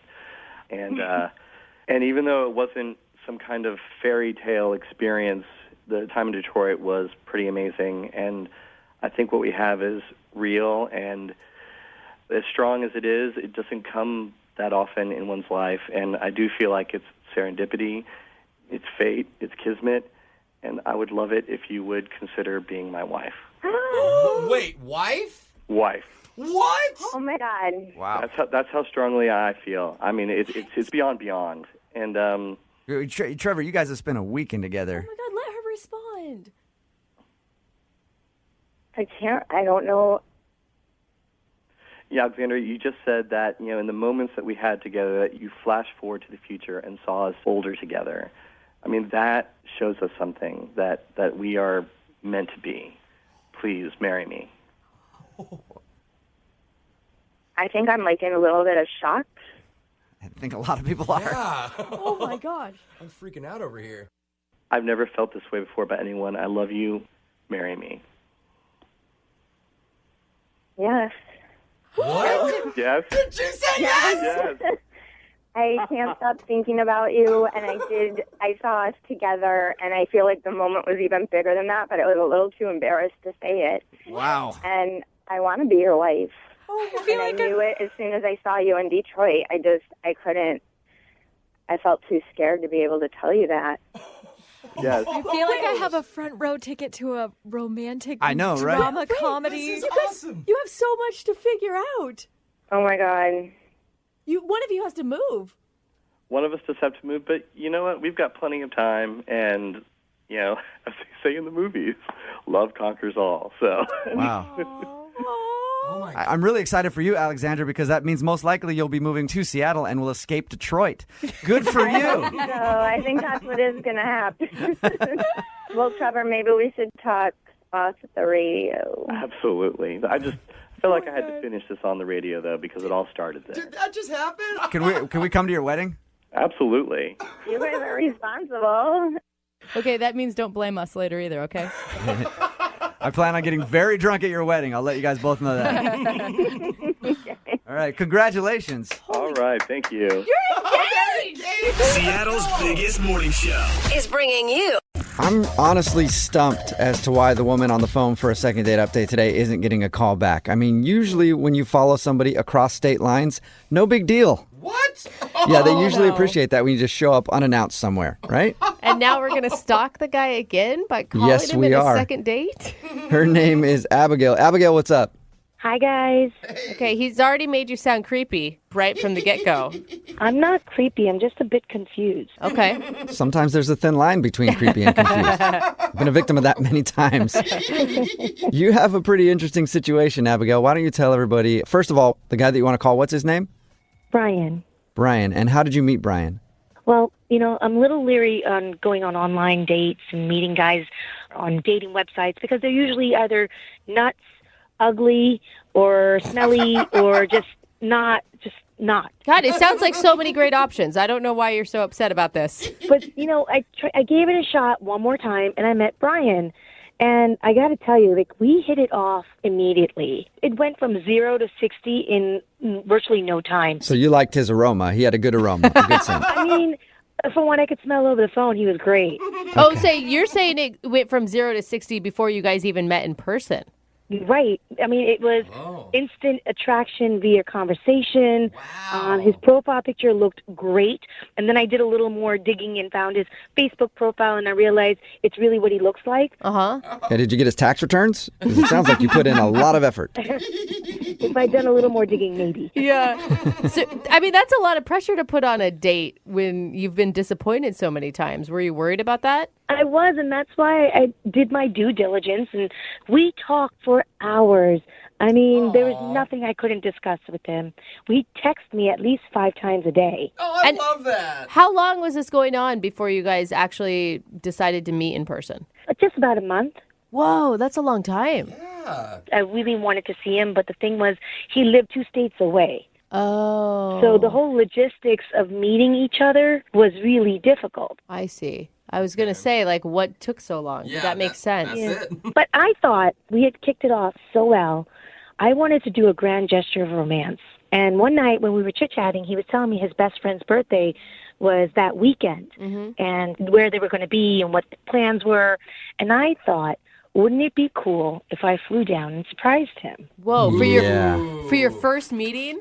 I mean, we had chatted for so long. This was inevitable that one of us was going to fly in to meet the other. But a surprise and just showing up is a whole different ballgame if you don't know him that well yet. But it could, I mean, I could see where it could pay off. Like, it could be an amazing thing or it could be really bad. So how was it when you saw him for the first time? I just started drooling. He was so gorgeous. Oh, my gosh. Wow. Well, maybe that's why he's not calling you back. You just showed up randomly out of the blue with drool all over you. It's a good point. And how did he react? Was he drooling as well? Was it just a big spit fest? He was kind of taken aback. I basically came up behind him and tapped his shoulder, and he turned around, and he got white as a ghost.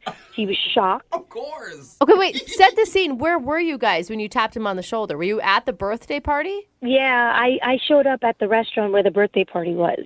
Whoa. Yeah, that's a very bold move. Well, because I didn't know where he lived, so this is the only way I could get in contact with him. So what did he do? I mean, after he recovered from the initial shock, did he hug you? Did he kiss you? I mean, the first thing he did was say, "What are you doing here?" And I told him I thought it'd be a really cool surprise to, shock you and be here, and thought it'd be really romantic. Yeah. And then for most of the night, I ended up speaking to his friends and not much to him. Oh, my wow. God. But you got to understand, I mean, I knew he had to speak to other people. It was his best friend's birthday, so I let it go. I figured, hey, that's what he has to do. So wait, hold on. Like, how was he introducing you to his friends? Well, he really wasn't. I mean, the 1 or 2 times that I'd bump into him, somebody would come up to him and say, "Oh, and you are?" And he would say, "Oh, this is a friend of mine." Oh, okay. Ooh. Okay. Ouch. And I thought, well, it is really new. We haven't really told people about us.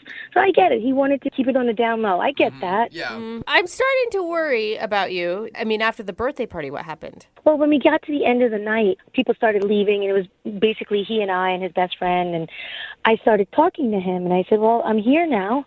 And he said, how long are you here for? And I thought that was odd that he would ask me when I'm leaving when we just met. Uh-huh. But I said to him, I'm here till tomorrow evening. Maybe we can have lunch or brunch tomorrow, or maybe even right now. Let's go for another drink or a cup of coffee. Hey. And he said he was really busy. He had a lot of commitments the next day. But I was like, okay, maybe you can spare an hour. I did fly all the way out here. Uh-huh. He said, you know what? We'll set up a date for when I can either fly out to you or you can fly out here again. Were you crushed? crushed? I was crushed until he said, let's see if we can figure out a time to meet up again. Oh, so I no. thought there was some hope there No. that, maybe he really was busy the next day. I don't know. You didn't know you were coming, so. You are so nice to this man. Well, he's something special. Aw, How many times have you tried to? For you. Oh, no. How many times have you tried to get a hold of him since that weekend? It's been a week so far, and I only heard from him once, and that also through text. So it's not like it was before. Oh, my gosh. And you're Okay. sure he's single, right?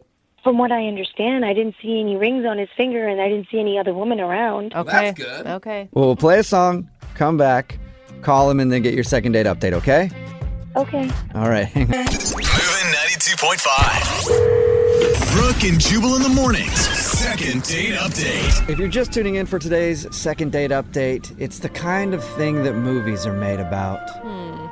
Abigail is on the phone, and Abigail met the man of her dreams online, and they chatted back and forth every single day, every single night for weeks until Abigail decided to show up unannounced at a birthday party.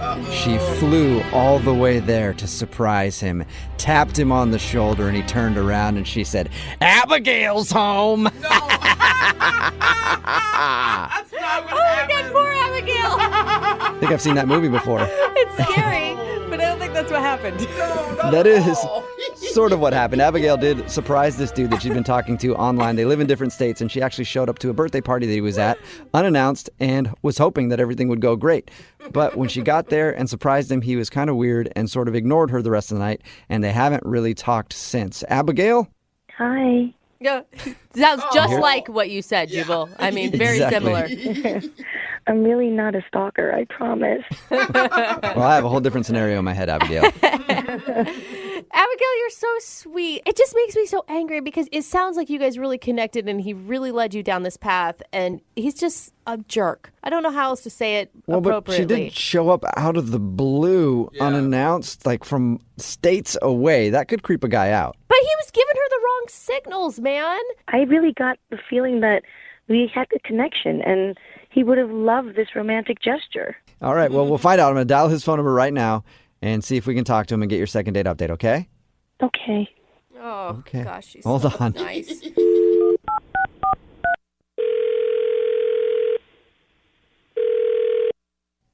Hello? Hi, can I speak to Brian, please? Yeah, this is Brian. Who's this? Hey, what's up, man? How are you? This is Jubal from Brooke and Jubal in the morning.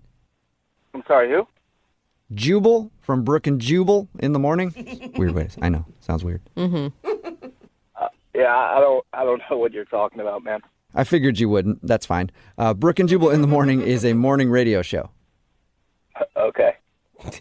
Okay. And that's the end of the call. Thank you for answering, Brian. I'm calling you because one of our listeners actually asked us to reach out to you. All right. You sure you got the right Brian?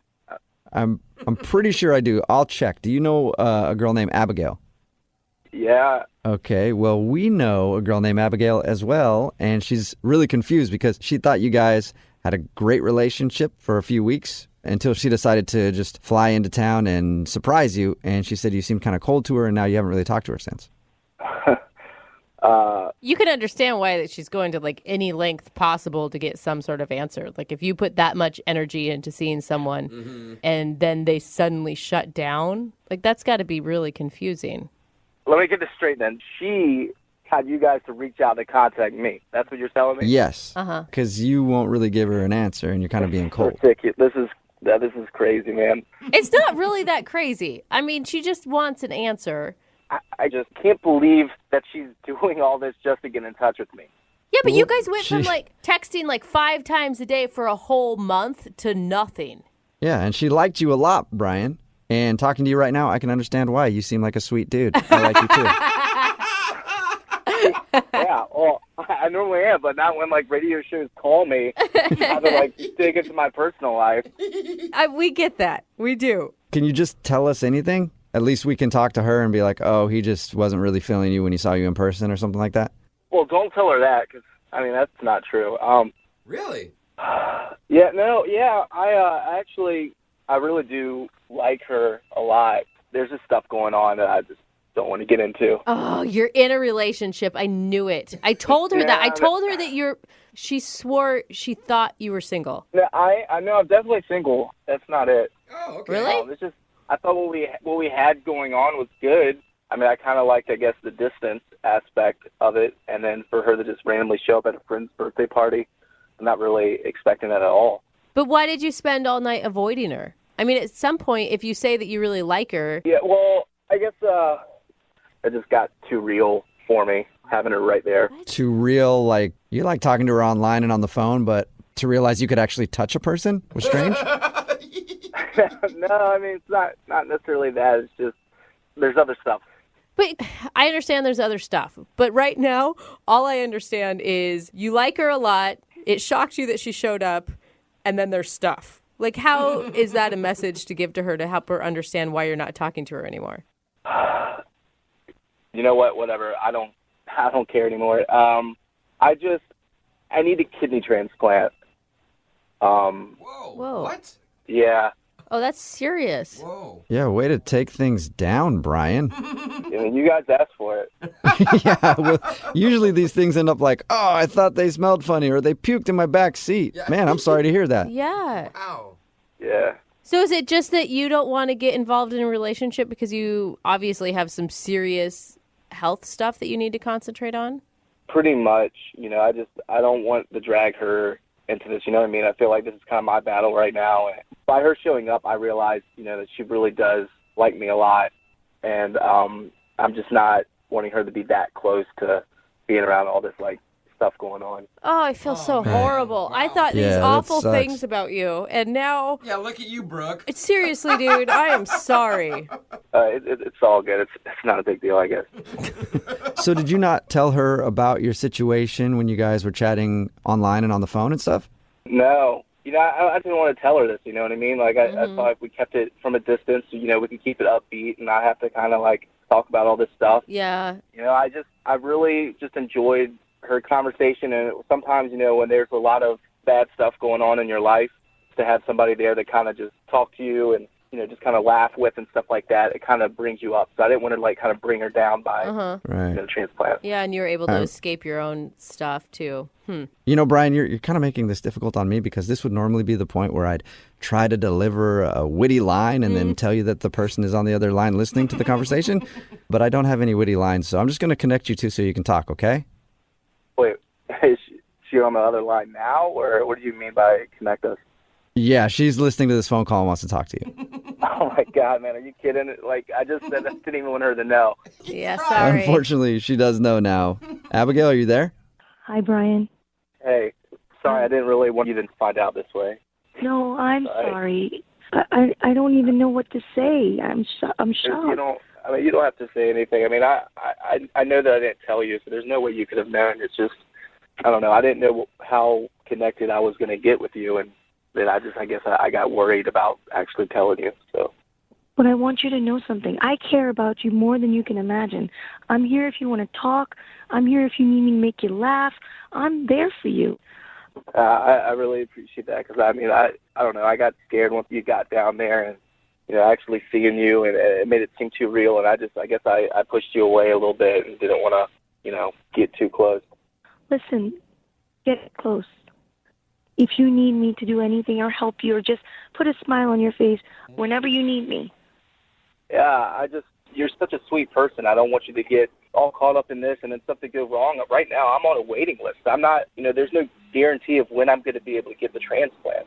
And honestly, Abigail, I really care about you, and I really want to, keep you in my life. And at the same time, because I care about you so much, I feel like I can't. I don't know. I'm just really torn right now.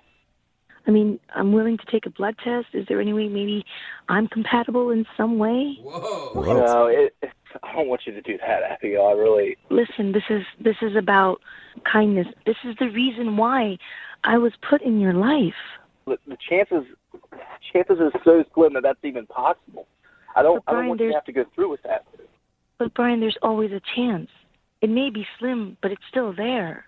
Yeah, but it's just I can't think about you actually giving up your kidney for me. I can't think about you doing that. I don't want that to happen. Well, I got two. Good point. Good point. Yep. So I can give one up. It's like a spare tire. Wow.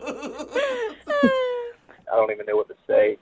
At least give me the chance or the opportunity to look into this. Consider it. You have to consider it.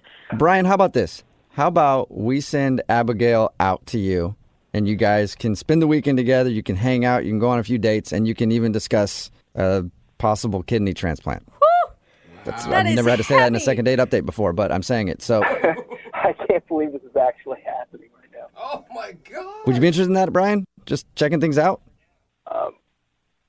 I don't know about the whole kidney transplant, but the date would be awesome. I would love to go on a date. Yes. Okay, Brian, so that's a yes. Yeah, definitely. Yeah. I'm happy to hear you say that, Brian. Oh, me too. Yeah, I'm really excited to then I'll actually be seeing you. This has been a really weird second date update. Normally Yeah. it's the dude who's begging to put his organ in a woman. And Organ jokes. You had to, didn't you? I couldn't help it, yeah. Brooke and Jubal in the morning. That was a second date update from 6 months ago, and we're on the phone with Brian and Abigail for a second date update right now. Oh my gosh. Hey, Brian and Abigail, how you doing? Hey, how you doing? Oh my God, I've Good. never been so excited to get an update. I know. Yeah, what's the update on your story? I can't thank you guys enough for, bringing us together, flying me out to see Brian. It was great. He showed me around the city.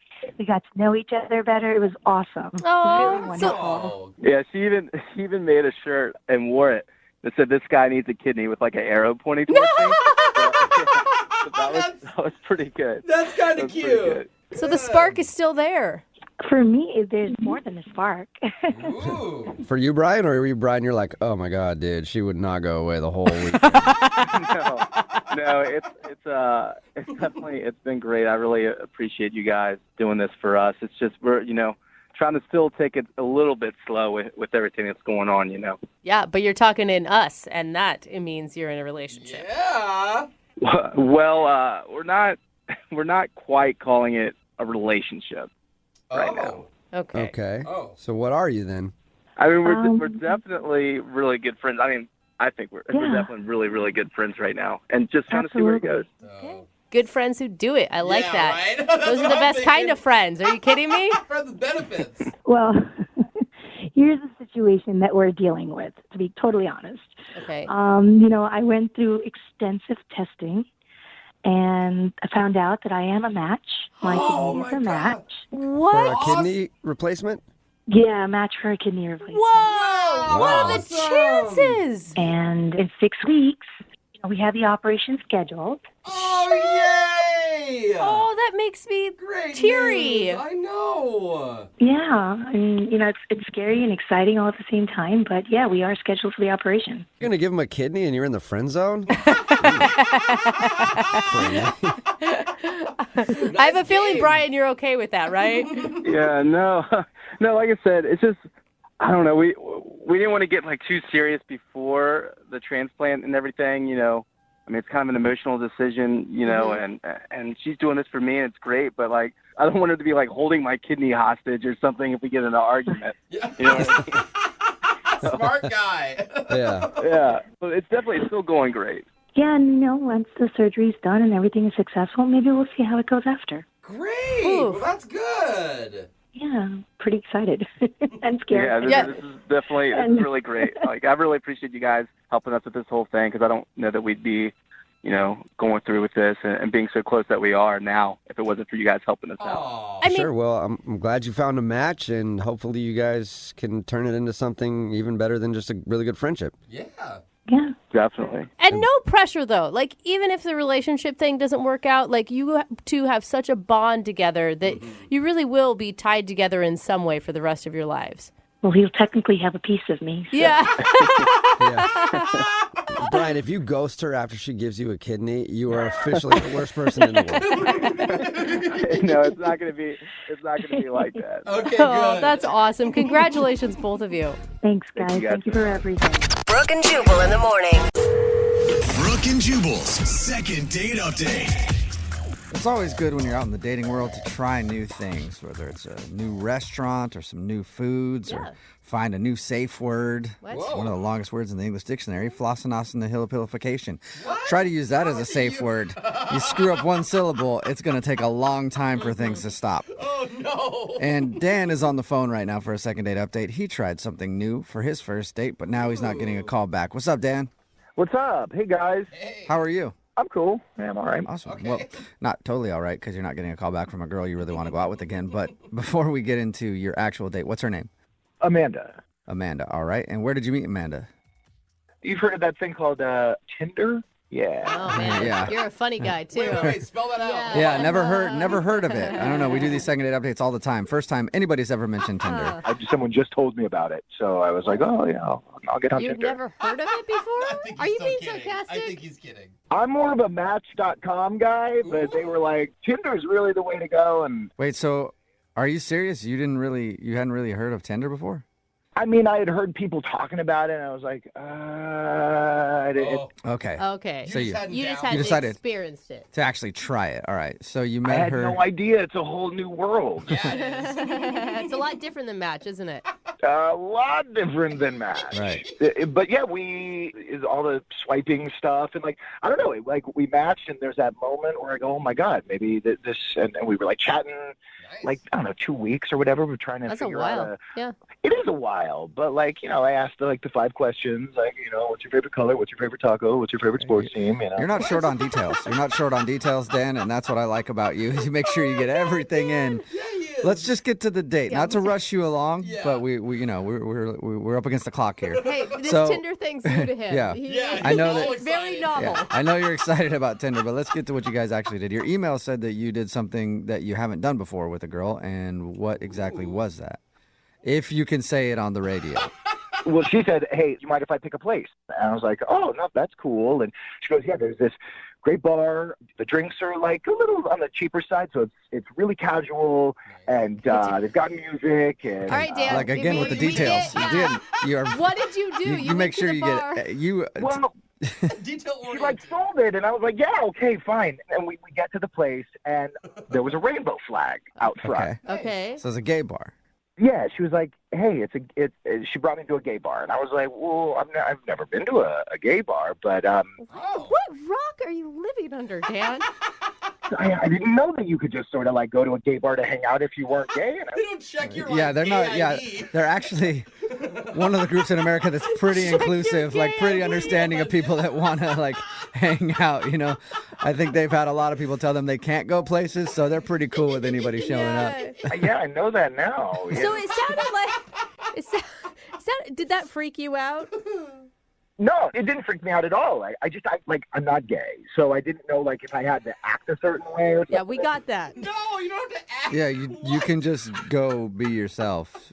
Were you yourself? Is the reason you're not getting a call back because you were all weird? Oh, no. I felt freer than I'd ever felt in a while. It was like really cool. Like we were dancing, but then we decided to like sit down and talk for a while, and people kept coming up to her, and they were like, who's this tall drink of water? And I'd never heard that before. I was like, I'm a drink of water? Like, I'd never heard that before either. Okay, Dan. Yeah, that's a pretty common thing people say. Oh. So, Dan, did you act mystified the entire time you were there? Because I would say that would be a turnoff for me.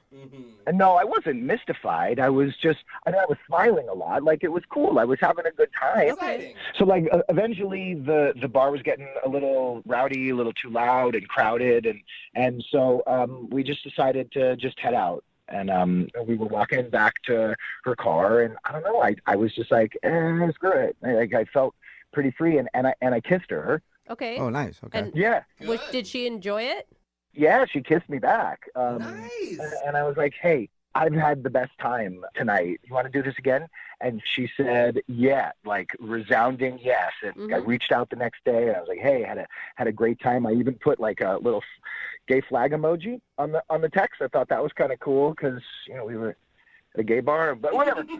and then nothing. And like the blue bubbles went to green bubbles, and I was like, oh wait, I think I got like blocked. Wait, you think that she blocked your number? Well, I don't know. You know how sometimes if your blue bubbles turn to green bubbles, does that mean you got blocked? I've never been blocked. I just thought it went off of iMessage. I have Android, so I have no idea. Yeah, I don't know. We've got so much information here to work with now, Dan. I don't want to get into all that. Sure. But we do know that she's ignored you since your date. At least. I don't like to use the word ignore, but yeah, she's been ignoring me. And honestly, I had like a much better time than I expected I was going to at a gay bar. It was pretty cool. Well, okay, Dan. That's it. We'll give it a shot. Stop it we'll there. try. Okay. All right. I'm gonna play a song, and then we'll come back and call her and get your second date update. All right? Cool. Okay, hang on. Moving 92.5. Brooke and Jubal in the mornings. Second date update. Right in the middle of a second date update, and if you're just joining us, Dan is on the phone, and the world is basically a whole new place for Dan all the time, it sounds like. Yeah. If you missed the first part, Dan met a girl on Tinder. It's the first time he's really used Tinder. And they went out to a gay bar. It was her choice, but he was just surprised because he'd never been to a gay bar before. Didn't have any judgment. Just the whole thing was very interesting to him, and it opened up his eyes to that lifestyle and how they have bars just like normal people. Wow. I know, he was freaking out about it. But anyway, they hung out there, then left. He did end up kissing her before she got in the car and went home. But now she's not talking to him at all. And we're going to see if we can find out what went wrong. And you can't think of like any awkward moments, Dan? That's the thing.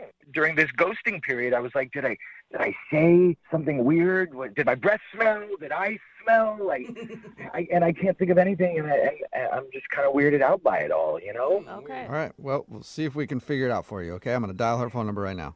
Right on.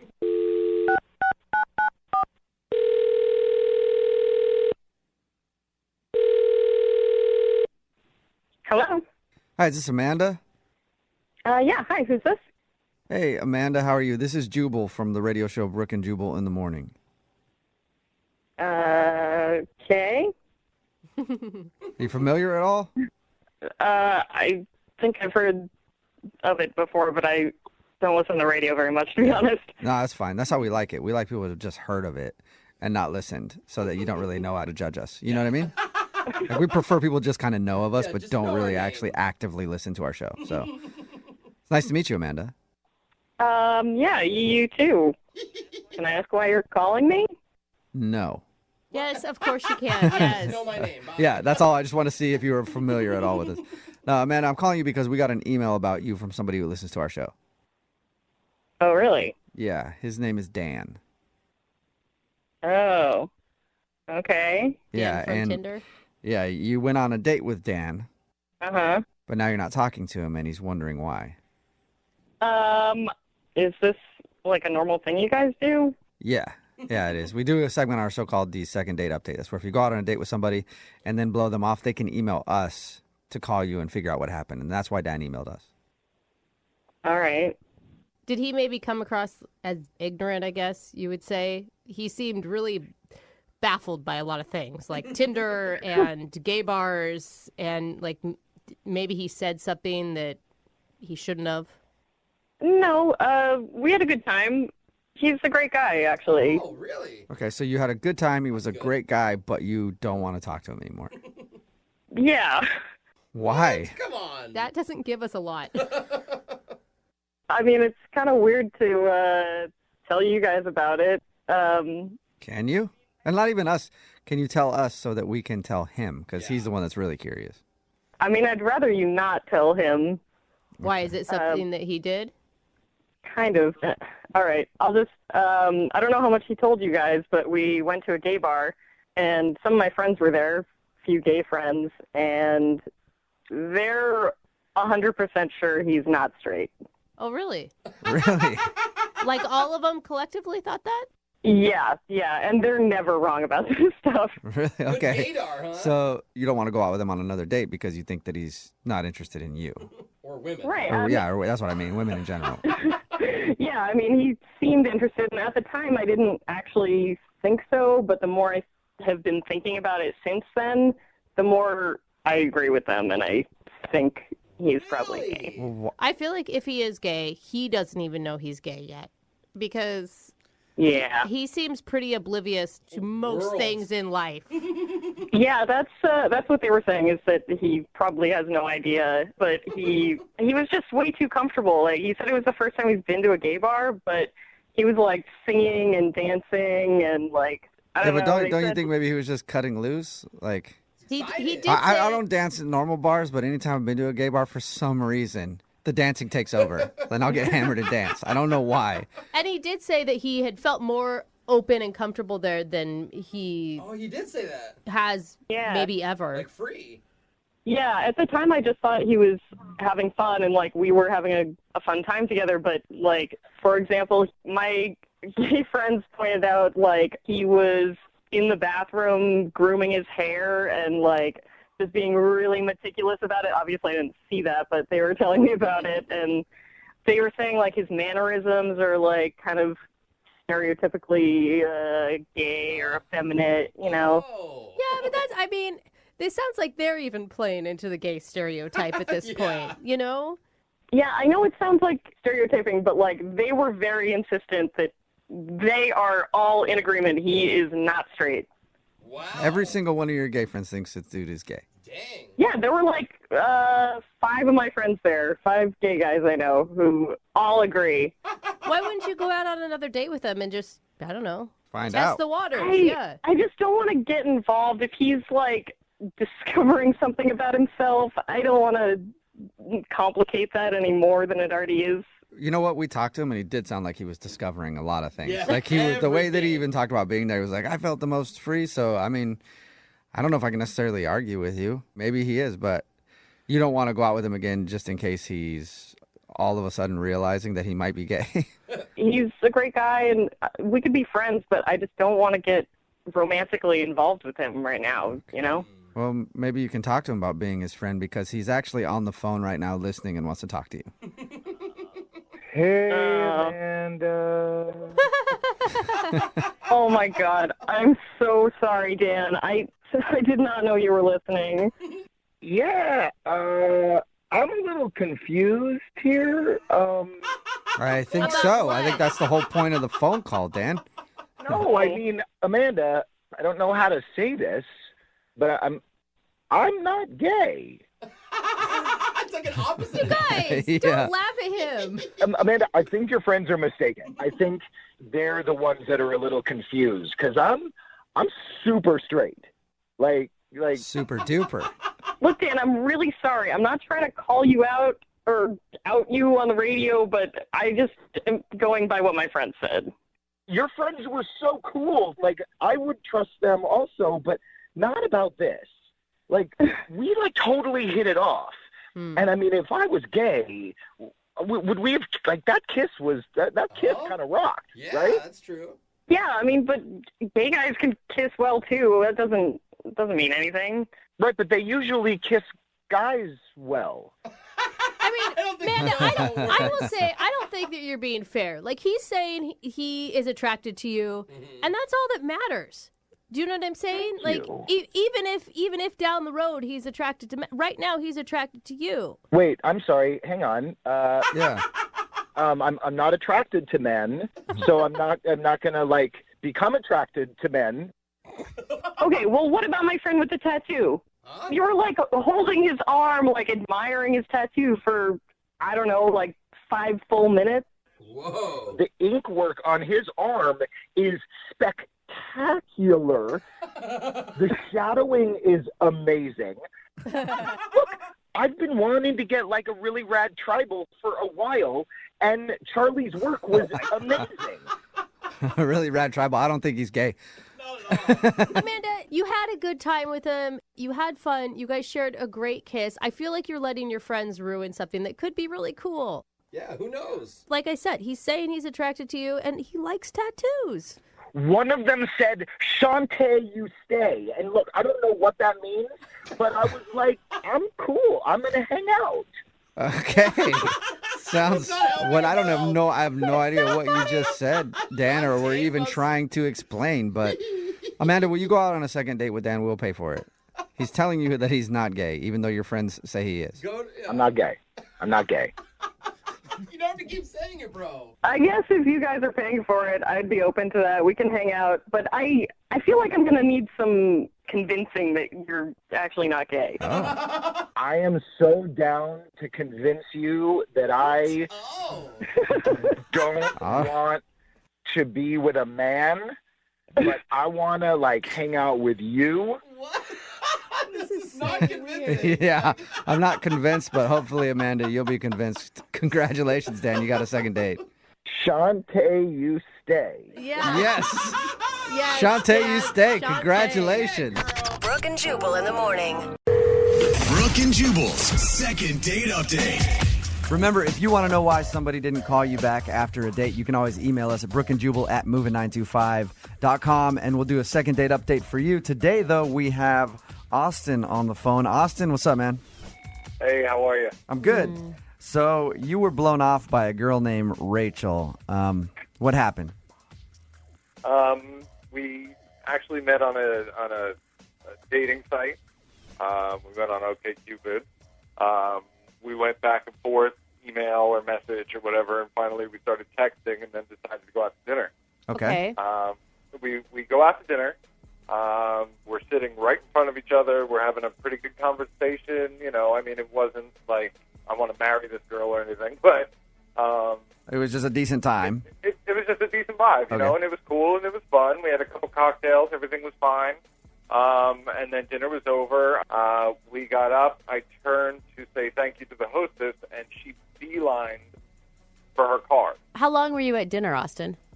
A little over an hour, I think. Okay. Something like that. Did she just leave without saying goodbye to you? She didn't say anything. It was one of these things where it was like she was walking fast enough where I'm like, it was obvious that she was leaving, like I had leprosy or something. She was like, Did you? You can't think of anything that happened on the date that would make her want to leave like that? I don't think so. I mean, everything was okay. It was a normal date. We just sat. I asked her what she did. She asked me what I did. Have you tried to contact her? I've texted her twice. Because that's how we set up dinner. But I've got nothing. I messaged her once through the site. Okay. And I checked back and I got nothing. The reason that I emailed you guys is because I just want to kind of know, if I did something that horrendous for her to flip out and leave. Okay, well, you did meet her on a dating website. She could just be crazy. You know that, right? Okay, we're going to call her right after this, and you're prepared to hear whatever her answer is. Yeah, I just want to know the truth. Okay, Austin, we'll get your second date update next. Moving 92.5. Brooke and Jubal in the mornings. Second date update. Okay, Austin emailed us because he wanted to find out why Rachel ditched him at a restaurant. She left right after they were eating. He went to say goodbye to the hostess, and she made a beeline for her car. He hasn't talked to her since. Austin, are you ready to give her a call? I'm ready. You sound super ready. There's nothing you can think of that would have turned her off that much. I was on my game, or at least I thought. All right, maybe that's the problem. All right.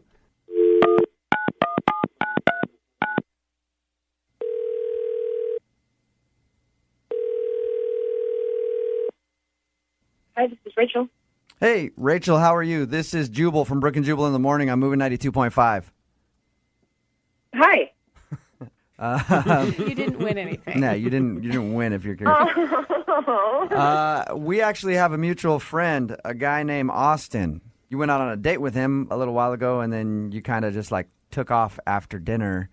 Yeah, he really pissed me off. He pissed you off? Yeah. Oh, you sound still angry about it. Actually, I am. I'm kind of annoyed. I've been thinking about it ever since, how annoying it was. All right. It seems like we kind of have to do a lot of coaxing to get people to do these second date updates. It sounds like you just want to tell your story. So what do you do to piss you off? Honestly, he seemed like a nice guy. It was a fun dinner. We had a good time. The conversation was good. And I was actually thinking, hey, this might go somewhere. But then I happened to look over. He paid the check. He insisted on paying the check, which I thought was, interesting. Right. Chivalrous. And so the bill was $75. He tipped $2. What? He tipped $2 on a $75 tab? No. Oh, yeah. And the service was, fine. There was no problem with the service.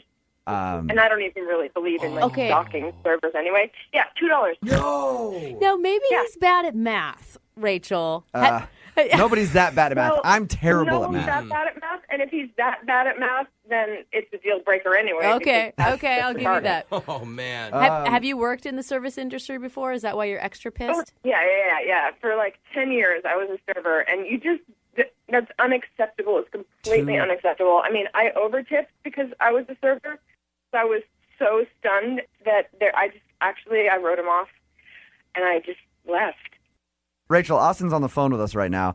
Austin, I'm going to start calling you cheap-ass Austin. Did you really just tip $2 on a $75 tab? I absolutely did tip $2. What? Whoa. How are you admitting to that, dude? A mistake. Well, listen. Okay, for one, service people like waiters and waitresses and what have you, they work on their tip. This person, okay, as we're having dinner, kept repeatedly coming over, couldn't remember what we ordered. Our meals came at different times. Rachel just said that everything went well and the service was fine. I totally covered the whole thing. I was jokey McJokerton the whole time, going, well, we can do this and blah, blah, blah, blah, blah. So I'm not going to let this waitress, screw up my date. So, of course, I'm going to cover for her. Austin, don't you think that it looked bad on you to only tip $2 if there really was that big of an issue that you never said anything about? You know what? It's not supposed to look bad because it's customary not to, A, look at the check, and B, if you don't look at what you're doing and judge a person by that, I don't agree with his tipping, but you shouldn't be looking at a bill that somebody else is paying for, especially on a date. I always look to see what people are tipping. Yeah, but at the end, I actually do. But you shouldn't be. On a date, like, even if they wanted to pay for a coupon, that's none of your business. The way they pay is their own business. That doesn't have anything to do with you. Rachel, so did you notice bad service? I thought it was fine. I mean, he was right. The meals came out, slightly apart. It was not perfect. It was a fun, casual restaurant. It was fine. All right, so the show will offer you guys a second date. We'll pay for it. Including tip. Yeah. No, we're not paying for the tip, okay? Because I have no idea how the service is going to go. Would you guys want to go on a second date if we pay for it? That way neither of you have to look at a bill. As I said, Austin, I did have a fun time at dinner with you. I think this is not going to work. The way you think about that is not compassionate, and I know it's a tiny deal, but I think it's a bigger deal, and I'm going to pass. Yes. Okay, Go, Rachel. I'm with you. It's gone from just tipping to people's compassion on a whole. These are people's lives here. From now on, Second Date Update, we discuss societal issues. Brooke and Jubal in the morning. Brooke and Jubal's Second Date Update. All right, if any guy out there has ever been out with a bunch of friends and, there's a really hot girl in the group, and you, tell your buddy, you're like, hey, set me up with that one right there. Creepily. Just like that. What happens? Do you get set up? Or Sometimes you do, sometimes you don't. Oh, okay. But that's exactly what happened. I thought he was just reminiscing. These people can relate to the second date update? Yes, that's exactly what happened to Jeffrey. Right, Jeffrey? Totally right, dude. How's it going? Oh, I'm good. How are you guys? Good. So that's what your email said. You saw a girl in a group and wanted to be set up with her, right? Oh, my God. She was when you, see a girl and you're like, I don't know, she's just my kind of beautiful. Okay. I feel like you should use that line in the bar more often. You're my kind of beautiful. Yeah, I'm going to write that down. Describe how you met her and then where you went on your date. I was out at a club with a couple of my friends, and they brought some of their friends, and in the midst of all those friends, there was Jillian. Oh, my God. Okay, so Jillian was very attractive. She was really hot. Okay, right, we got that. Nice. All right, let's just cut through all that. So you met her, and then you guys went out on a date, right? I knew this guy who's a chef at a restaurant. Okay. And so I got us, the best table at the place, and it was going really well. We were having great conversation. We were drinking. It was amazing. Okay, so when did it get unamazing? Why isn't she calling you back, dude? Okay, so I'm in a band, and I thought I'd be slick, and have my band come, and that song "What Makes You Beautiful" by One Direction. Oh God! No, you didn't, dude. We definitely know that song. You we play don't know it. you're beautiful. Is she 14?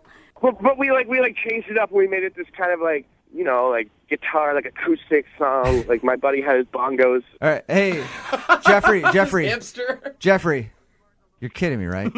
In the middle of the restaurant.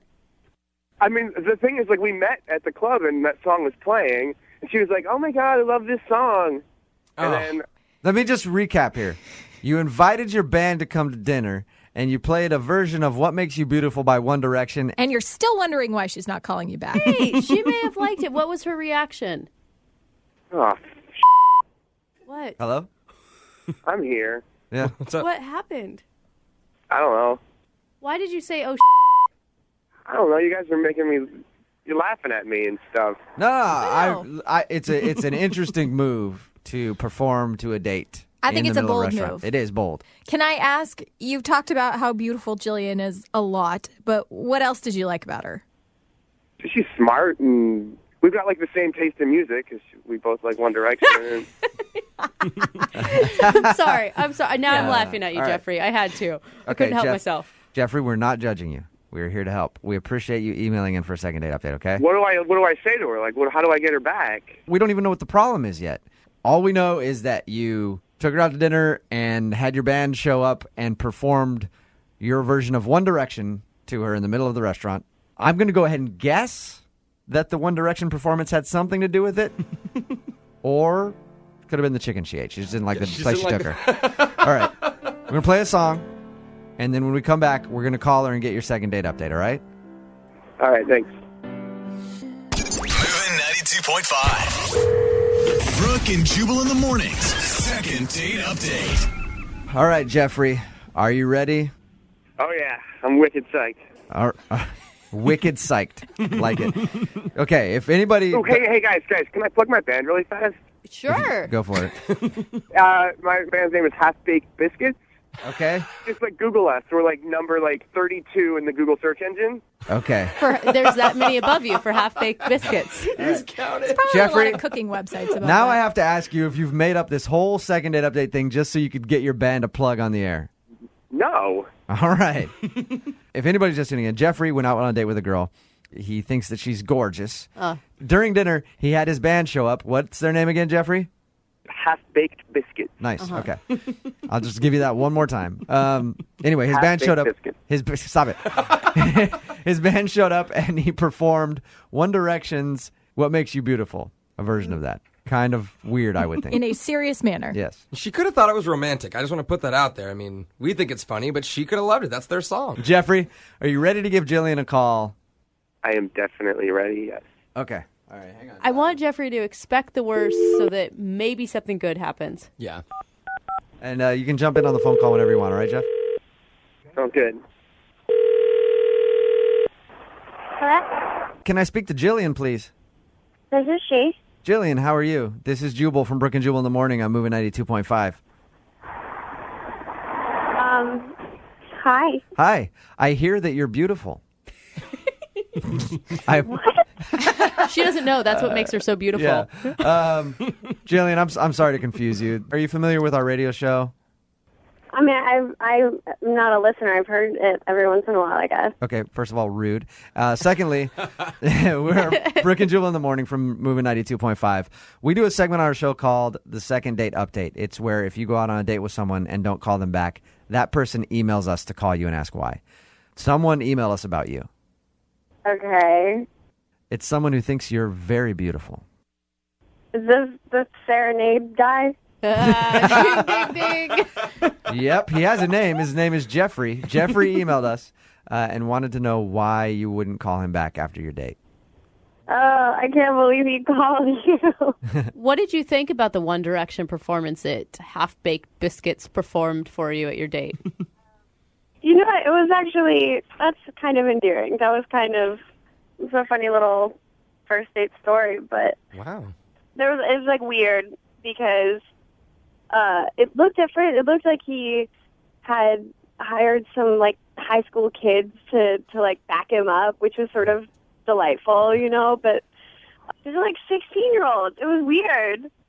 The band, they're 17. 17 I mean, they're like kids. Jillian, What? Jeffrey's on the phone right now with us. Hey, Jillian, how's it going? Oh my God! Hi.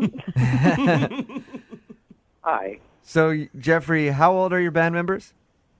There's two 17-year-olds and an 18-year-old. How old are you? 28. Are they just extremely talented or what? Just to be honest, I mean, like, I don't think that age has anything to do with art and music. I mean, they're great. You guys have to see them. They're like little high schoolers. Look us up on Google. You're going to go nuts. Don't say the name again. Now, Jillian, did you find Jeffrey immature? Did you find he had the mentality of a 17-year-old? Is that what was bothering you? No, it wasn't that. It was just the fact that, like, that's the people that you're choosing to be in a band with. I just thought that was weird. I don't know. Jeffrey, you're the leader of a high school band, basically. NSYNC had like an older lead singer. What's the problem? I still. Oh my god, Jeffrey, what can you relate with these guys to? Like, what makes them relatable to you? They're my bros. Okay. I mean, Jillian? Yeah. So it just makes you uncomfortable that Jeffrey's buddies are high schoolers? Yeah, absolutely. I think that's odd. I don't know. Why would you spend your time with those people? Their harmonies are tight, and their choreography is hot. It's good. I don't know. I kind of have to back Jeffrey on this one. Yeah, can we really dog him for making music here? I know the kids are super young, but he's just doing what he loves. I mean, it's not like he's... What's the top age of the singers of One Direction? I don't even know, But dude. they're all the same Look, age. How That's old the is problem. Justin Bieber? He's, All right. I don't know, 18 now, 19. Jillian, how did you meet these guys, Jeffrey? My little brother. Okay. I don't know. I mean, maybe they're just really good musicians. I haven't Google searched half-baked biscuits I'm yet. so glad you didn't meet them like hanging out at a high school. Okay, Jeffrey, I'm going to give you 30 seconds to convince Jillian to go on a second date with you. Jillian, we had a really nice time. I mean it. I mean, I meant it when I said it at the door. You know, you are the most beautiful girl I've ever met. All right? That's what makes you beautiful. That's what that song's about. Your eyes and your smile and everything. I would really like to go on a second date with you if you wanted to go on a second date with me. Jillian, if it sweetens the deal, I don't know if it could get any sweeter going back out with Jeffrey, but we will pay for you guys to go on a second date. Like, I don't want to be a jerk. Now I'm like the jerk who... I don't think that we are compatible. Really? He's not going to make I'm you... sorry. This is, like, awkward now because we're on the radio. Whatever. Did you learn anything from the second date update, Jeffrey? Yeah, I learned to delete Jillian's phone number from my phone. Bring it, Jeffrey. Wow. It would have been helpful if you did that before you called me 6 times. Oh! My phone was running out of signal. I couldn't tell if it got through, and I was leaving you messages or not. Wow. Whatever. Hey, Jeffrey, continued success with your band, man. Like, I'm serious. If that's your craft, keep working at it. Thanks, dude.